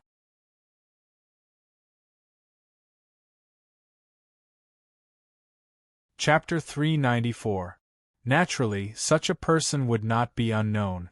Beast trainer Davindoka. There were no other rumors about him other than that he was very, very powerful. This was probably the worst news that his enemies would want to hear. It was said that the Black Skeleton Pirates had 3 messengers and 8 ghost generals. Each of them could hold their own. Usually, when they went out to plunder, they only needed one of them to lead the team. This time, there were 3 of them. Davindoka was one of the 3 messengers. Philip and Min Luo were part of the 8 ghost generals.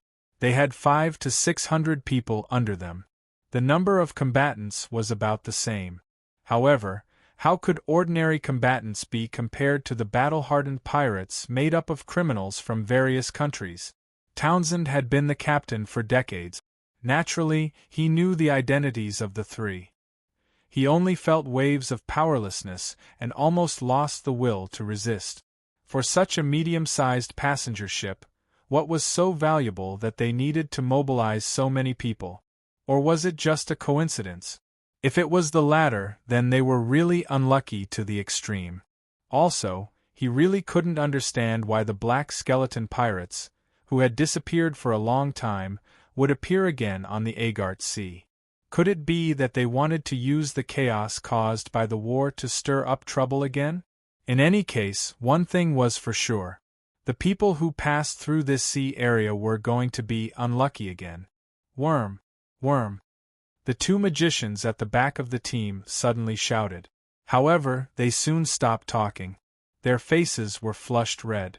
It wasn't because of nervousness or excitement. That kind of red was too strange. Following that, other strange phenomena appeared.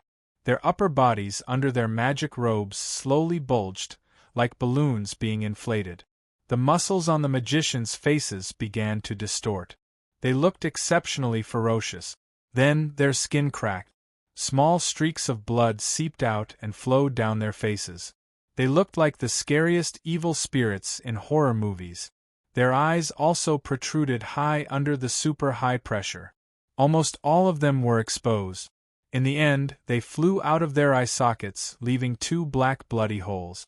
At the same time, tiny and sharp blood arrows pierced through the mage's robe like needles and shot into the distance. The mage's entire body was dyed red in an instant. From afar, he looked like a blooming rose, beautiful and shocking. This sudden turn of events stunned everyone. No one knew what to do. They even left the area where the Devil Dao Master was standing, afraid that they would be caught in the crossfire. "Wow!" Some of the more timid women instantly cried out, as if they had lost their souls. A delicate-looking young man standing not far from Reynolds also covered his mouth. Reynolds looked at him, and then at the situation in front of him. His heart was in turmoil. Blood storm bug. Finally, someone cried out. This was one of the tomb ghost's favorite killing insects. The witch's death was no different from the legendary Bloody Rose. However, the distance was still so far. Even a relatively strong archer would not be able to reach the range.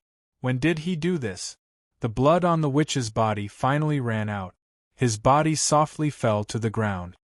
His face was shockingly pale, deeply sunken, and full of wrinkles. He had become a dried-up corpse without any blood. However, the mage's robe on the shriveled corpse wriggled. Not long after, a pile of small black maggots the size of rice grains scrambled to crawl out. They did not attack anyone again. They just rolled on the ground and died not long after. The reproduction ability of these disintegrating insects was very strong. The mother body could absorb the nutrients of a living person in a dozen seconds and produce tens of thousands of them. However, this method of growth did not conform to the laws of nature. The lifespan of the offspring was pitifully short. The daughter body could only live for a minute and a half, but it was a sharp weapon for killing people. Philip's Bloody Rose was made with the combination of the blood storm bug and the disintegrating insects. A chill rose from the bottom of everyone's hearts. They hadn't even fought yet, but they had already lost so many people, including the witches who had been kept a secret. They didn't even know how they had been injured. They were at an absolute disadvantage. For a moment, everyone was in danger and their formation was in chaos. No matter how Captain Fekik gave out orders, it was useless. They only saw the delicate youth standing beside Reynolds change his expression. He seemed to have made up his mind. He suddenly left his position and rushed towards the witch's camp. At the same time, his 10 fingers opened and closed. 2 fine ice nets floated out at almost the same time, flying towards the witches who were fighting. Everyone turned pale with fright. First, they were surprised that his control over the water spirit was so strong. It wasn't difficult for a water witch to make an ice wall, but ice nets were not simple. What was even more surprising was that the person in front of them was only a youth. What made them even more surprised was that the youth was attacking their own people. In terms of speed, the ice nets with much lower air resistance were much faster than the ice walls. They quickly flew in front of their target. The witches who didn't know what was going on all raised their wands, preparing to block his attack. However, the ice nets stopped about a meter away from them and closed up like a small cage. This move deeply shocked the 2 witches. This youth's ability to fly through the air was much weaker than a witch's by who knows how many times, but his technique was so skillful and natural. Phew, caught! The youth let out a long sigh of relief. Then, everyone discovered that there was a small bug trapped in each of the 2 ice cages. They were translucent and couldn't be seen if one didn't look carefully. They were the size of flies, buzzing as they flapped their wings. However, they didn't dare to fly because the extreme cold on the net could take their lives at any time.